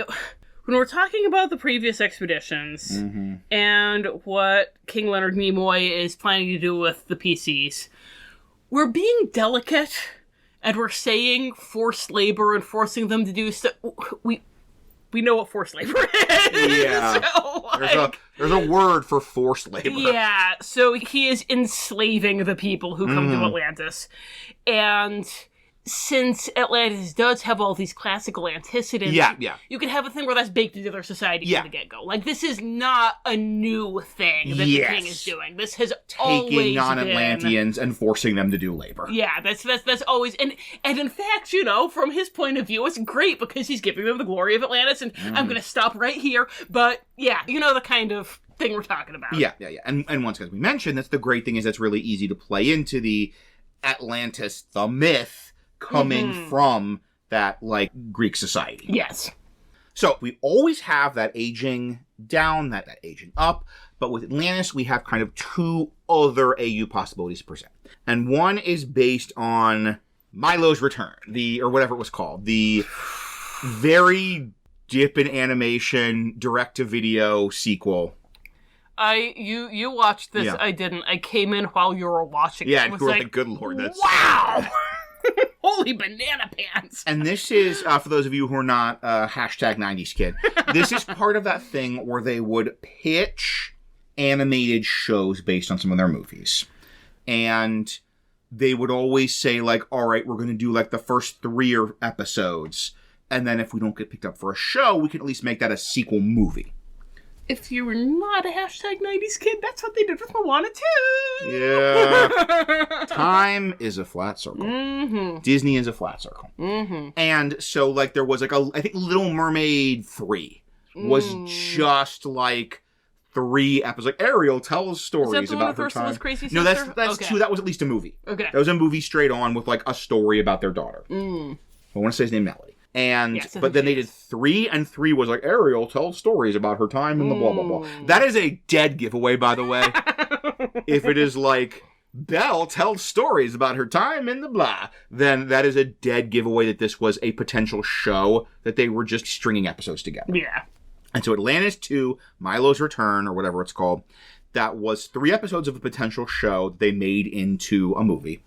But the great thing is that's very useful for us because, as we've mentioned, shows are a fantastic model for, like, an ongoing campaign. Yes. So what we've kind of given you is a movie. Spoiler alert for the future. This is one adventure. This is one mod, right? Like, this could be a mod, parts of it written by Gary Gygax, about dungeon diving for the Lost City of Atlantis. But if you wanted an even longer campaign, the show is a good model. And what the show seemed to be doing, based on my watch of Milo's Return, was they were kind of having Atlantean artifacts as the MacGuffin. That, like, the idea that Atlantis was this kind of, you know, Tower of Babel-esque, like, culture that all these different human cultures come from, and that Atlantean artifacts were kind of these items that inspired a lot of mythology, and a lot of, like, legendary magic items were actually Atlantean artifacts. So you could super easily pivot from this to some kind of thing where the PCs are tracking down Atlantean artifacts. And that takes them all over whatever your campaign world is. Yeah. And it's really easy to say these, like, magical items. You could even say, like, what something happened with the Heart of Atlantis that activated some that were dormant, or it did something, or it woke up dormant Atlantean technology. There's, like, this giant monster, and it turns out to be one of these, like, Leviathan defensive automaton type things. So the PC's interaction with the Heart of Atlantis really easy pivots into being a really good framework for a kind of monster of the week, Atlantean artifact of the week style campaign that could just go session after session after session. Yeah. This is years of play. Yeah. So the Atlantean artifact's the equivalent of something like the Hellmouth and Buffy, or like Oberon's Children and Gargoyles. Core generational bingo. I hope you had that on your sheet, because we are hitting it this episode. Oh, yeah. That it's just this sort of wellspring. You can then have any kind of magic item, any kind of monster, any kind of mythological anything that you want to bring in and put in your world. That can be the answer. It's an Atlantean artifact. Yeah. It's an Atlantean monster. It's mutated by an Atlantean artifact. Yeah. Or any kind of MacGuffin, like, you know, if you're continuing to do Ravenloft and there's a MacGuffin that whatever darklord is going after, as one, then it can be an Atlantean artifact. Or, like, Atlantean artifact could be your campaign's equivalent of amber. Yes. The amber sarcophagus is made from...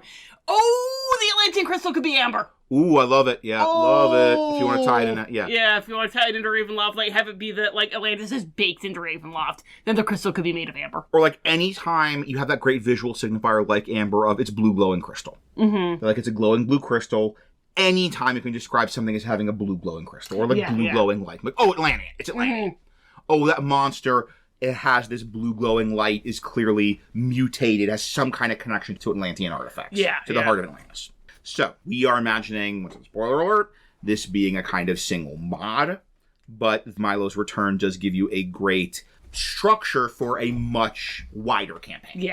And once again, you can get in the submarine if you didn't destroy it, which you shouldn't have, and you can just go from, like, place to place to place, chasing down these Atlantean artifacts.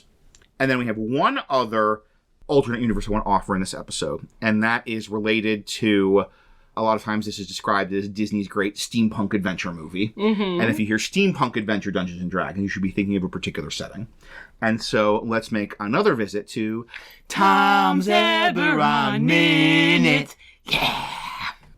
So considering this is their steampunk adventure setting.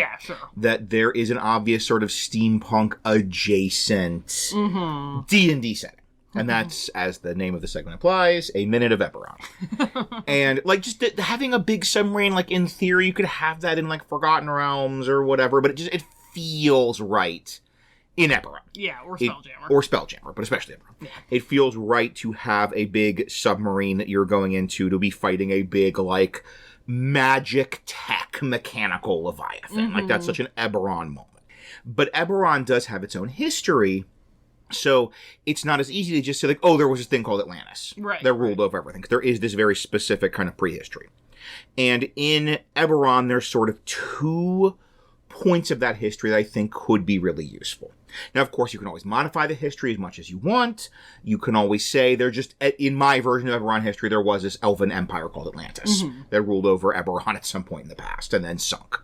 But if you want to stick with the canon, as we've established some people do, I kind of have 2 possibilities in that canon. And one is, in Eberron, there's 2 main continents. And Eberron itself is the world, is like the planet. Oh, okay. And there's the main continent, and that's where, like, Sharn and the Morning and, like, most of the setting and probably, like, 90% of the game is set on this one continent. And in the past, there was this empire called the Dakani Empire. And they were basically goblinoids. They said that they would have hobgoblins, and they'd use bugbears for military, and regular goblins for, like, workers or slaves or drones or whatever. But they were the sort of hobgoblin nobility. And they ruled over a lot of the continent, and then they had this war basically with, like, Cthulhuoid fiends. Ooh. Like, Cthulhuoid fiends tried to invade, and they kind of exhausted the resources of their empire to sort of push them back through the portals and back to the Cthulhuoid fiend realm. And you even have this cool, like, orc druids that are still kind of maintaining the portals and trying to stop those ancient evils from rising. But so Eberron, like, they want to have these old empires because they want to give you a narrative in-universe reason for things like dungeons. Right. Like, why do we have lost cities? Why do we have dungeons full of magical loot? Why do we have these abandoned places with wealth or powerful magic items in them? And that works really well for our purposes. Sure. Because we are building a dungeon full of magical items. This is from the Eberron wiki about the Dakani Empire. In the Legacy of Dakan book series by Don Bassingthwaite, the last empire of the Dakani, called the Shaking Emperor because he was afraid of everything, fled and disappeared, taking him with him a Baishik scepter, an artifact held by countless emperors before him. Oh. Les Hurek, the ruler of modern Dargun, desires a scepter as a symbol of his rule, hoping it will keep his people united. Ah. Super maps on Atlantis. Yes, If you haven't been, he didn't just run away and hide. He actually, like, sunk his capital. Yeah. He actually used this magical... Super hide. Right, and have the scepter be the heart of Atlantis. And that even gives you a sort of in-universe, this sort of modern goblin nation ruler sends an expedition, finds evidence of this sunken city where the scepter might be, and sends the expedition to try and bring it back. That's an easy hook. But that's like, okay, that's my like, this is sort of work, but I think there is a much better even setting. And that's the other main continent on the planet of Eberron, and that is called Zendurk. And Zendurk is meant to be, it's across the ocean, and is a continent full of ruins. And this is really like, this is the Eberron exploration continent. This is the people from the main setting, from Sharn, from whatever. They go through this continent to hack through jungles and find lost cities. Right. Like, this is the kind of over-the-sea exploration, which, of course, is hitting a lot of those tropes we're hitting with Atlantis. So it already fits very well. It is Zendurk. It was this other continent before the Goblin Empire. This is in, like, the deep, deep, deep past. There was this empire of giants. Ooh. And they achieved massive magical power. And, like, unprecedented magical power. And they actually, like, took elves and had them as, like, a slave race. And that's where the Drow come from. Drow. Huh? Oh, yeah, right? Oh. So that's where the Drow come from, as they were, like, these sort of genetically engineered by these giants to be better workers. And the giants had this war with, I'm going to cut, Eberron fans, you know what I'm talking about, but I'm cutting a lot of proper nouns here. I'm trying to make things understandable to a casual listener. With nightmare spirits from the Nightmare Realm. So basically, nightmare spirits from the Nightmare Realm were trying to come into Eberron. The giants fought a huge war with them. And then finally, in some kind of, like, massive magical cataclysm to cut off the bridge to the Nightmare Realm.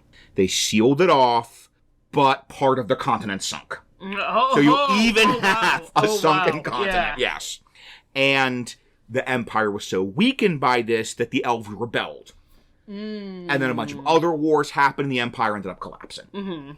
Not too long after this. This was sort of the killing blow, and then it was just the very long dying process of this empire. And so we have this magical thing that sealed off the Nightmare Realm that sunk part of the continent. And so that super easily can make Atlantis this lost giant city. Yeah. But we can have it be full of Drow, we can have that be what it is. It's this lost giant city full of, to have Kida, have her father be these drow. You do lose that theme of hubris. Yeah. Like, this is not so much a Ravenloft domain. With this is not really a torment, ultimate darkness, any of that. This is more just, if you're a big Eberron fan, hello, and you're listening, and you're like, I really want to do Atlantis the Lost Empire in my Eberron game, because I know many, many people would love to do. Yes. It works super well to have Atlantis be a lost giant city full of drow. Mm-hmm. And if you want to keep in that kind of more Darklord sense, it does say, like, this was, thousands and thousands and thousands of years before, quote-unquote, the present, and, like, other kingdoms rose and fell.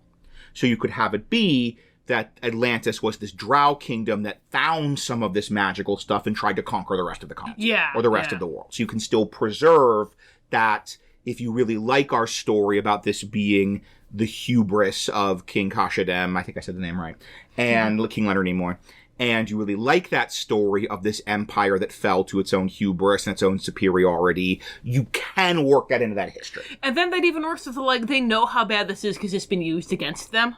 And now they're using it against others. You get kind of the Killmonger thing. Yeah, very true. Using the tools of the colonizers against them. So, could do the Deccan, the Goblin Empire. A lot of potential there. But I think something with Zendrick and the Giant Empire is a perfect fit for Atlantis. This has been Tom's Eberron Minute. Now back to the show! Now that we have talked about playing for younger players, which is not super probable, playing for older players, which I do think is super probable. Given how much this has been requested, yes. Yeah. And doing it both as a long-running TV show style format and possibly long-running style TV show in Eberron, let's give you our parting thoughts in a section we like to call Parting Thoughts.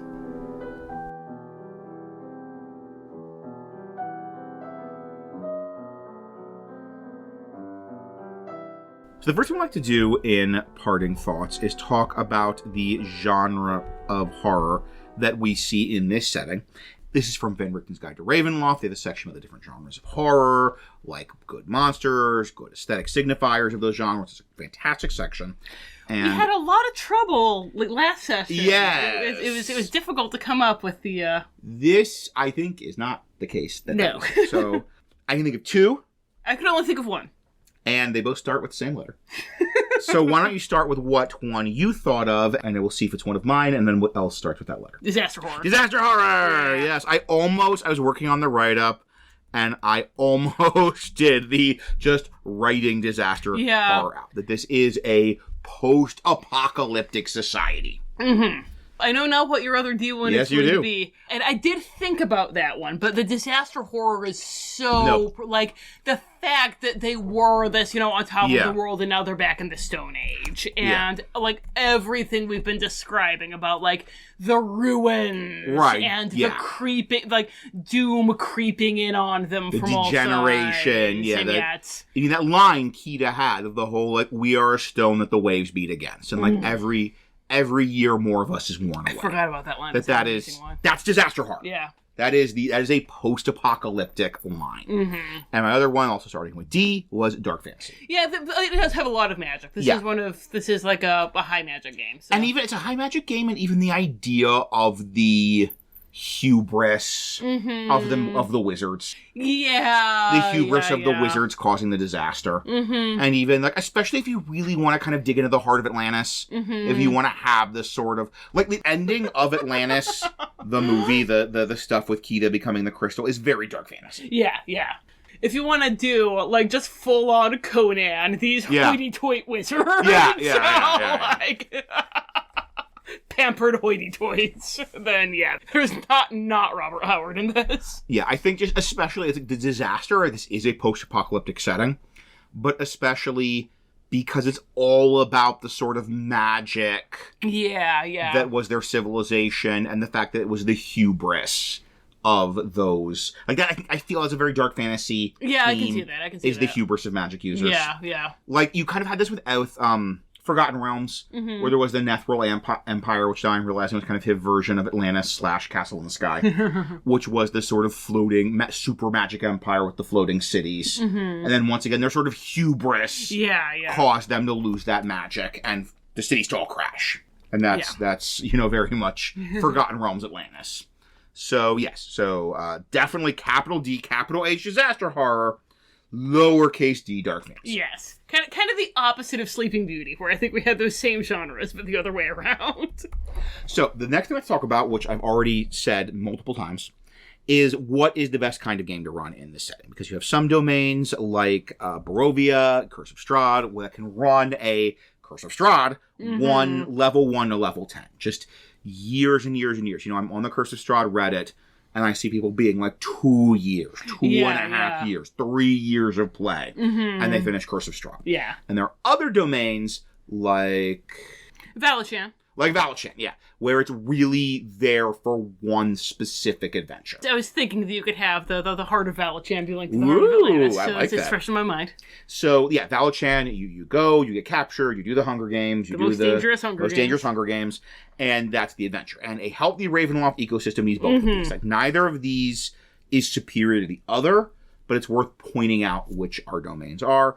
In this case, I think we've kind of tipped our hand once again, and that's the Valachan style. Like, there's one adventure here. I'm going to push back a little bit here, because I think there's one adventure for us. Yes. Because we don't really grok the dungeon crawl style. Yeah, we're much more into like the role play and the politics and the this and the that, which there isn't as much of in Atlantis. We would have one session of the journey. Yeah.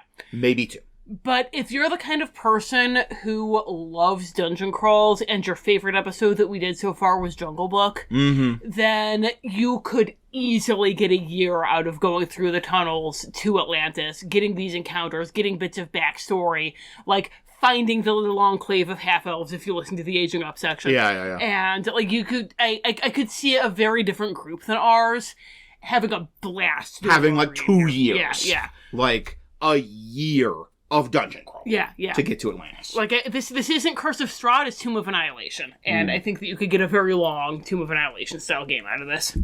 So, unlike our last session, where I asked the question no human being has ever asked, is there a way to incorporate older Ravenloft material with Who Framed Roger Rabbit?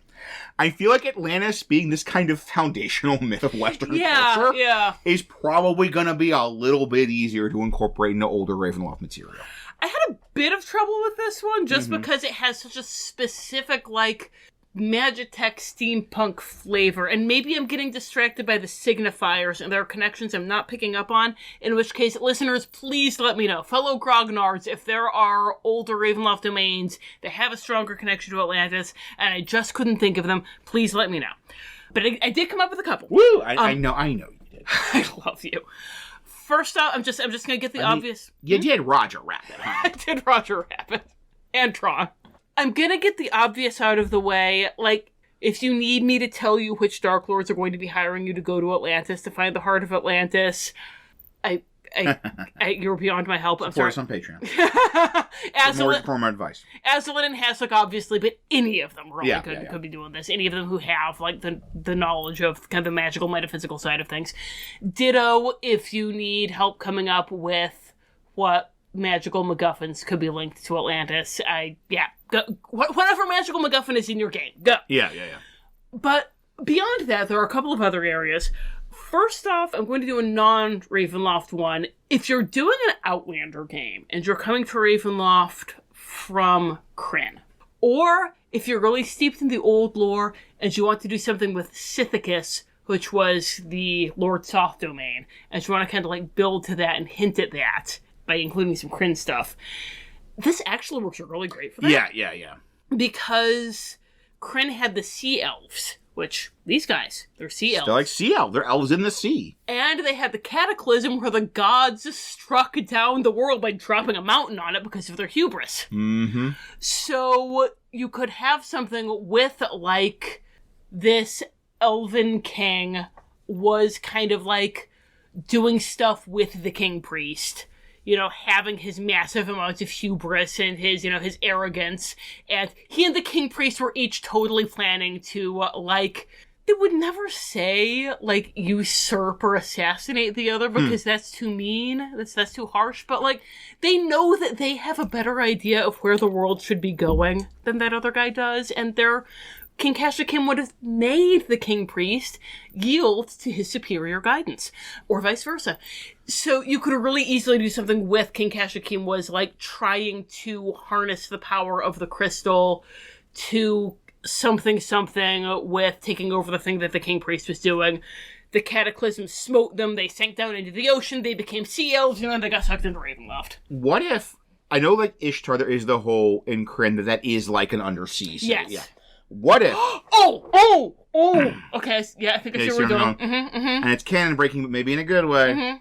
So first off, you can have that being Atlantis. But what if you even did the complete rug pull, if you're doing this in kind of a version of Krynn or originating in Krynn, where it turns out the gods didn't do the cataclysm at all? Oh. Where it was that's not where I thought it was going. The magical backlash. Oh, wow. Like the thing, the king priest. You kind of have Kashyyykim be the king priest. And that was Kashyyykim is the king priest. He's the king and that's priest, going to be a thing that's really going to be like pulling the rug out from under your Dragonlance players. It's holy potatoes. It's the king priest is alive, and now he's a darklord because the dark powers cursed him. But what if that was even the reveal? That like it wasn't the gods. It was he was trying to do this magical ritual to sort of like usurp the god's power, tap the god's power, or whatever, and it exploded horribly.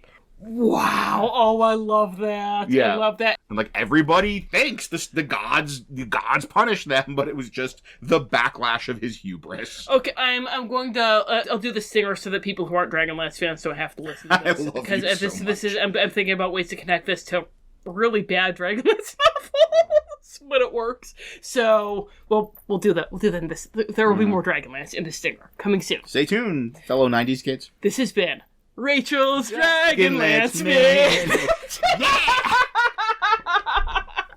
Back to the show. All right. So, for those of you who are here for Ravenloft, Ravenloft podcast, I am sorry, guys. Just this came to me, and I couldn't let it sit. Another area where you could incorporate some of the older Ravenloft lore is, we've mentioned this in both of our nautical domains previously, Pirates of the Caribbean and Treasure Planet, which was the OG Sea of Sorrows. The Darklord's curse was that he could never properly map the domain. Everything was always shifting because he was like a Finding the Northwest Passage type, and he could never actually, fully map and understand and grasp the domain because it was always changing on him.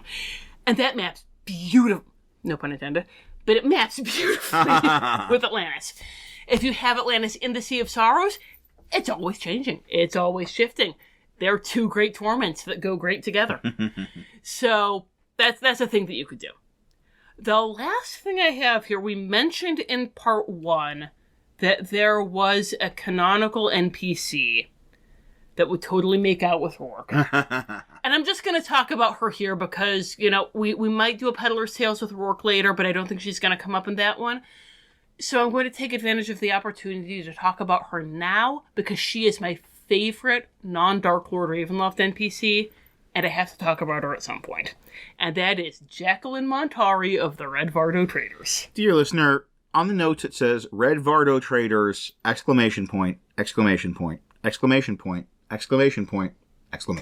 Yes. There are 5 exclamation points. Yes, it does. I don't know how many people know why my username on Reddit is Jacqueline Montari. I think they think it's my real name, and the ones who know that it's not, they're cool. They're cool people. Small faction of cool people. Yes. So, the Red Vardo Traders... Okay, hang on. Actually, I need to rewind a bit to start with Jacqueline Montari herself. Short version. So, Jacqueline Montari is under a Vistani curse that basically causes her to be Mombi from Return to Oz. Her actual head is missing.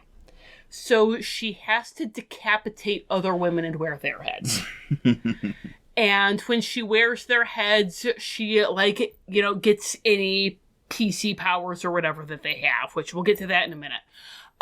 But she's cursed, and, there are all these various reasons why this is bad for her. Like, she can't wear the same head for too long, and all the various reasons that this is an extremely inconvenient curse. So she wants to get her original head back. And so she founded this group called the Red Vardo Traders, which is the most successful mercenary group in Ravenloft. And she runs it, and they have this whole, that they're imitating the Vistani and appropriating all this Vistani imagery. That's why they're the Red Varder traders, because Jacqueline Montari is under a Vistani curse, so she hates Vistani so much. Take that, Vistani! Yeah. And that also means, like, she's always covering herself in all of these red veils, so people can't tell that she's wearing a different head every time they talk to her. Changes every couple of weeks. And so their whole thing is that they're mercenaries, but specifically that they're finders. They won't go out and kill people for you, but they'll go out and they'll find your missing stuff. And they are absolutely the worst. Like, there's even a thing in her write-up in 3E about how, yeah, there is a chance that if you hire them and they find your thing, but the person who has it has more money than you and offers them more, then their search turns up nothing. And so if you want to have a Rourke type along and, like, be doing a deep cut into Ravenloft canon, you could absolutely have Jacqueline Montari be Rourke. Yes. She works perfectly for that. And there are a couple of, like, fun pull the rug out from under your PCs thing that she has with her, for, like, especially if your PCs haven't seen Atlantis and they're not like, oh, she's the Rourke, that means she's the bad guy. There are some great things that she has to, like, build up false sympathy and camaraderie with your PCs, because we actually had in a game that I ran for you, that Jacqueline Montari was in. It's just the whole, she gets class abilities for whoever's head she's wearing. There was a paladin of the Morning Lord in the party. They were doing a thing where they were like dungeon diving into a crypt. Jacqueline Montari is like, you know, Mama Montari didn't raise no fools. I am going to wear the head of a cleric of the Morning Lord so that I get turned undead. So the paladin kneels down and prays to the Morning Lord, and Jacqueline Montari kneels down and prays to the Morning Lord right along with her to get Morning Lord spells. And the paladin's like, oh, my sister in the Morning Lord. A co-religionist. You're a co-religionist. You didn't just decapitate a cleric of my religion. And are stealing my god's power. Yes.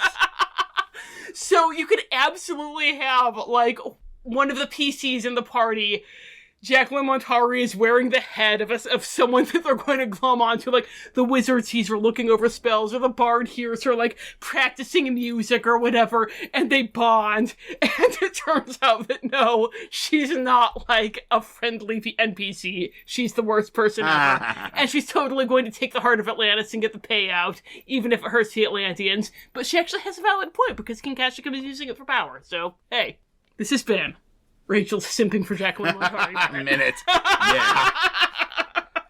So the final thing we like to do in this final thought section, the final thought, is to talk about the strengths and challenges of running a game in this domain. Strengths is great. Mm-hmm. This is, as we've said multiple times, the most D&D movie Disney's ever done. This has been the easiest ever to adapt into a Dungeons & Dragons adventure specifically. Mm-hmm. It's got a great grabby hook. Mm-hmm. We all know the idea of Atlantis.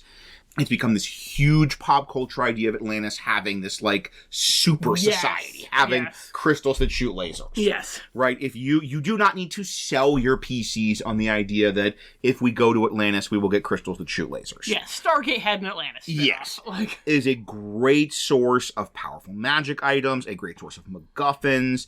The adventure writes itself. As we said, you just follow the basic structure of this movie, and it's a great Dungeons & Dragons adventure. It's even honestly better than the movie in one way, and that the forgetting how to read makes so much more sense as a curse. And just, this is our most requested for a reason. Yes. That this is, you hear turning Disney movies into Ravenloft domains, and so many of you said, oh, do Atlantis the Lost Empire. Yeah. And that is one of the greatest strengths any movie could have. Mm-hmm. What about challenges? The default story isn't Disney's Atlantis, so if you're specifically pitching this as a Disney's Atlantis movie, or even if you're, if your PCs like the movie and they pick up the Ketis there and everything, they're gonna be a little bit miffed that you don't have Rourke there. Yeah, again, unless you have this, like, Rourke type, possibly Jacqueline Montari, my girlfriend. My headless girlfriend. In which case it becomes a strength because you can plot twist them. Mm-hmm. So, never mind. Maybe that's not a weakness. But one thing that is inarguably a weakness is that the CR here is tricky, because it's this idea that it's a society in decline. They used to be these powerful wizards, and they've lost all their magic. And that means that, like, you've got all these dungeon crawls, you've got all this battling through the Underdark and fighting these cool monsters and beating these cool traps and solving these cool puzzles, and your PCs are going to be leveling up. So by the time you finish running them through the gauntlet of all these, like, aboleths and underdark monsters and this and that and the gelatinous cubes, then they're going to arrive at Atlantis and be confronted by an army of magically neutered chuckleheads. And unless those magically neutered chuckleheads have become really, really high-level fighters, right, that's going to be a bit of a letdown. So you're going to have to plan that accordingly. It's a fundamental problem of, in most settings, a dozen adults with spears are a threat. Yes. But not in Dungeons and Dragons. Yes, because Fireball. A dozen random adult, even with if your party's mostly non-casters. Yeah. Even if you have like a fighter and a bard and a paladin and a druid and a dozen guys with spears are nothing. Yeah, unless they've picked up a ton of fighter levels, it's just pretty much what you're going to have to do in order to make these a challenge for your PCs. But overall, this is our most requested domain for a reason. Yeah. So before we get to our usual kind of closing, talking about how to contact us, talking about this and that and the other thing, on the subject of bringing in fresh blood to a society prevents stagnation, and being xenophobic and stopping that fresh blood from coming in is very bad. And leads to inevitable degeneracy and collapse. Listeners, I'm not going to say that we try not to get political on this podcast because that would be a bald-faced lie. But we try not to get too specific about politics, but in this... we tend to be more moral, philosophical than political, I'd say. But for some mysterious reason, the past couple months, we really were inspired to want to, like, do something. So we are setting up a GoFundMe, not for us, for a charity called Catholic Legal Immigration Network Incorporated, and they put the Incorporated on there so that they could have their abbreviation be Clinic. I think it's pretty cool. Yeah. And Clinic provides pro bono legal services to immigrants. And this is a cause that is important to both of us. There's a person that we love who is a skilled worker who came in to this country and tried to do everything right, but was misled by a shyster immigration lawyer and ended up not doing everything right. And by the time she realized that he was a quack, she had already had her visa expire, and there is no path to citizenship for her. So that's great. And, regardless of how you feel about immigration, that's a problem. Yes. She should have been able to find a good lawyer for free who could have told her how to become a citizen because she wanted to be one. So we're setting up a GoFundMe for Clinic, and the proceeds that we get from Patreon and Red Circle, we're going to be keeping a little bit of that for just like the most necessary things, like, ordering a pizza so that I have extra editing time money, but the rest of it we're going to be donating to Clinic also.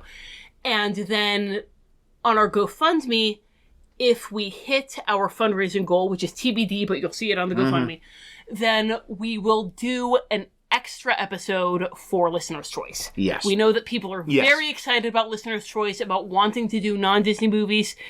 There's a YouTube commenter that I'm specifically looking at right now. Hey, hi, Qualman. Hi, Qualman. We see you. We validate you. We got you. We got you, man. We got you covered.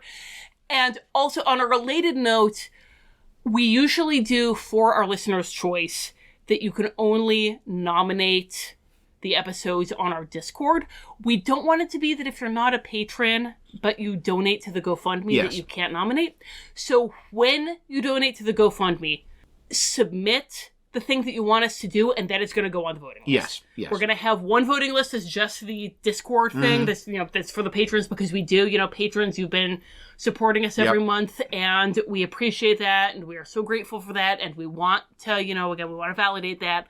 But for the GoFundMe, for the additional one, the other candidates are going to come from there. Yes. So when you do, there's always like the little line where you put in your note or whatever, put in the note of what you want us to do, and then we're going to have a second round of voting that's going to be those. Yes. And then, so once again, we will do the normal Discord nominated, everyone voted on, Listener's Choice in April, but we will also have the second round of voting. Yes. And we plan to do two Listener's Choice episodes in November. Yes. So this is how passionately we feel about this, because episodes take a lot of time to edit, and I'm going to edit 2 of them. Yes. And time, talent, and treasure. Time, talent, and treasure.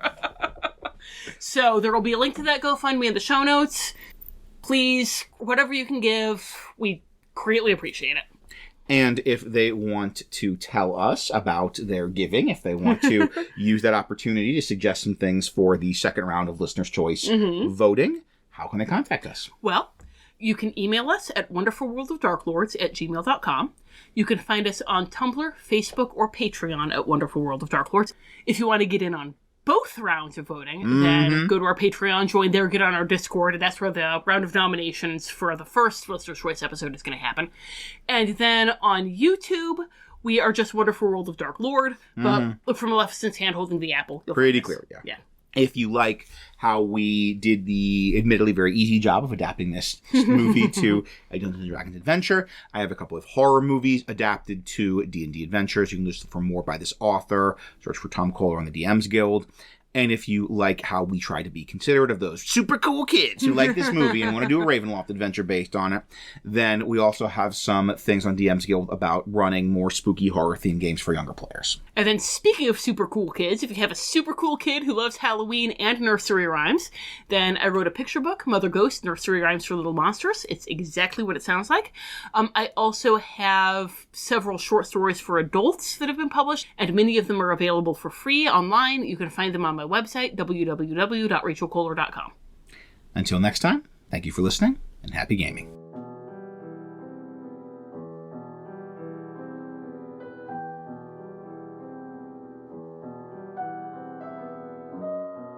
Parting thoughts. I attempted to find the heart of Atlantis itself before leaving, but met with no success. It would not surprise me if the Atlanteans themselves no longer have any idea of where in their city the crystal can be found, and it may even be that Kashyyykim somehow mystically bound it within his own body before losing the memory of how to do so. I suspect that if I had been able to find it, it would have had a dimmer light than the murals portrayed. If Kashyyykim cannot revitalize Atlantis through a true partnership with outsiders, their magic will die. Given the metaphysical link between the people, their magic, and the crystal, this may well kill the heart of Atlantis as well, and with it, all of Kashyyykim's people. I successfully found a passage to the tunnels and escaped into the ocean, returning to the shore of the Sea of Sorrows. After that lengthy voyage as a whale, I took a few days to enjoy having limbs before setting off on the next leg of my journey, using a bit of chocolate as a mist talisman. I did not allow myself to wait for too long, however. After all, adventure is out there, and the wilderness must be explored. Regards, D. Caw-caw! Rawr! Atlantis is often referred to as the Lost Empire, an idealized civilization built on advanced magic. What is the use of such an empire when its citizens can no longer wield their own power? An important lesson can be learned from studying the Atlanteans. My use of magic is well known, yet I have always seen it as a means to an end. If mundane acts or scientific study can accomplish the same feats as magic, is it not wise to learn all available methods? If one only relies on a single tool over the course of their existence, they are helpless when it is ripped from their grasping hands. The rigidity of its king and people are to blame for the current ruined remains of Atlantis' former glory. Their curse is a pitiable one, and my servant was right to assist them, regardless of their less than welcoming attitudes. Yet they are indeed the source of their own desolation, as they cling to their past instead of developing new proficiencies. Are you certain, my little witch, that the heart would be powerless if removed from the city? If separated from its people, perhaps you are correct, but one would have to remove both heart and Atlanteans to determine if it could function elsewhere. One must consider all possibilities before dismissing something's usefulness.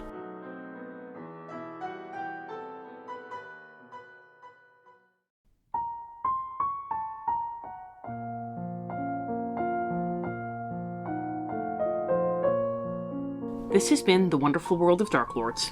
We have no affiliation with Disney or Wizards of the Coast.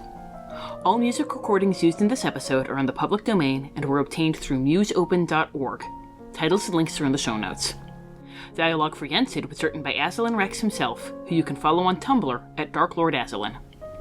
The Wonderful World of Darklords logo was designed by Haylight Jones. You can find links to their work in the show notes. If you'd like to support the show, look for us on patreon.com or find our tip jar on Red Circle. Thanks for listening.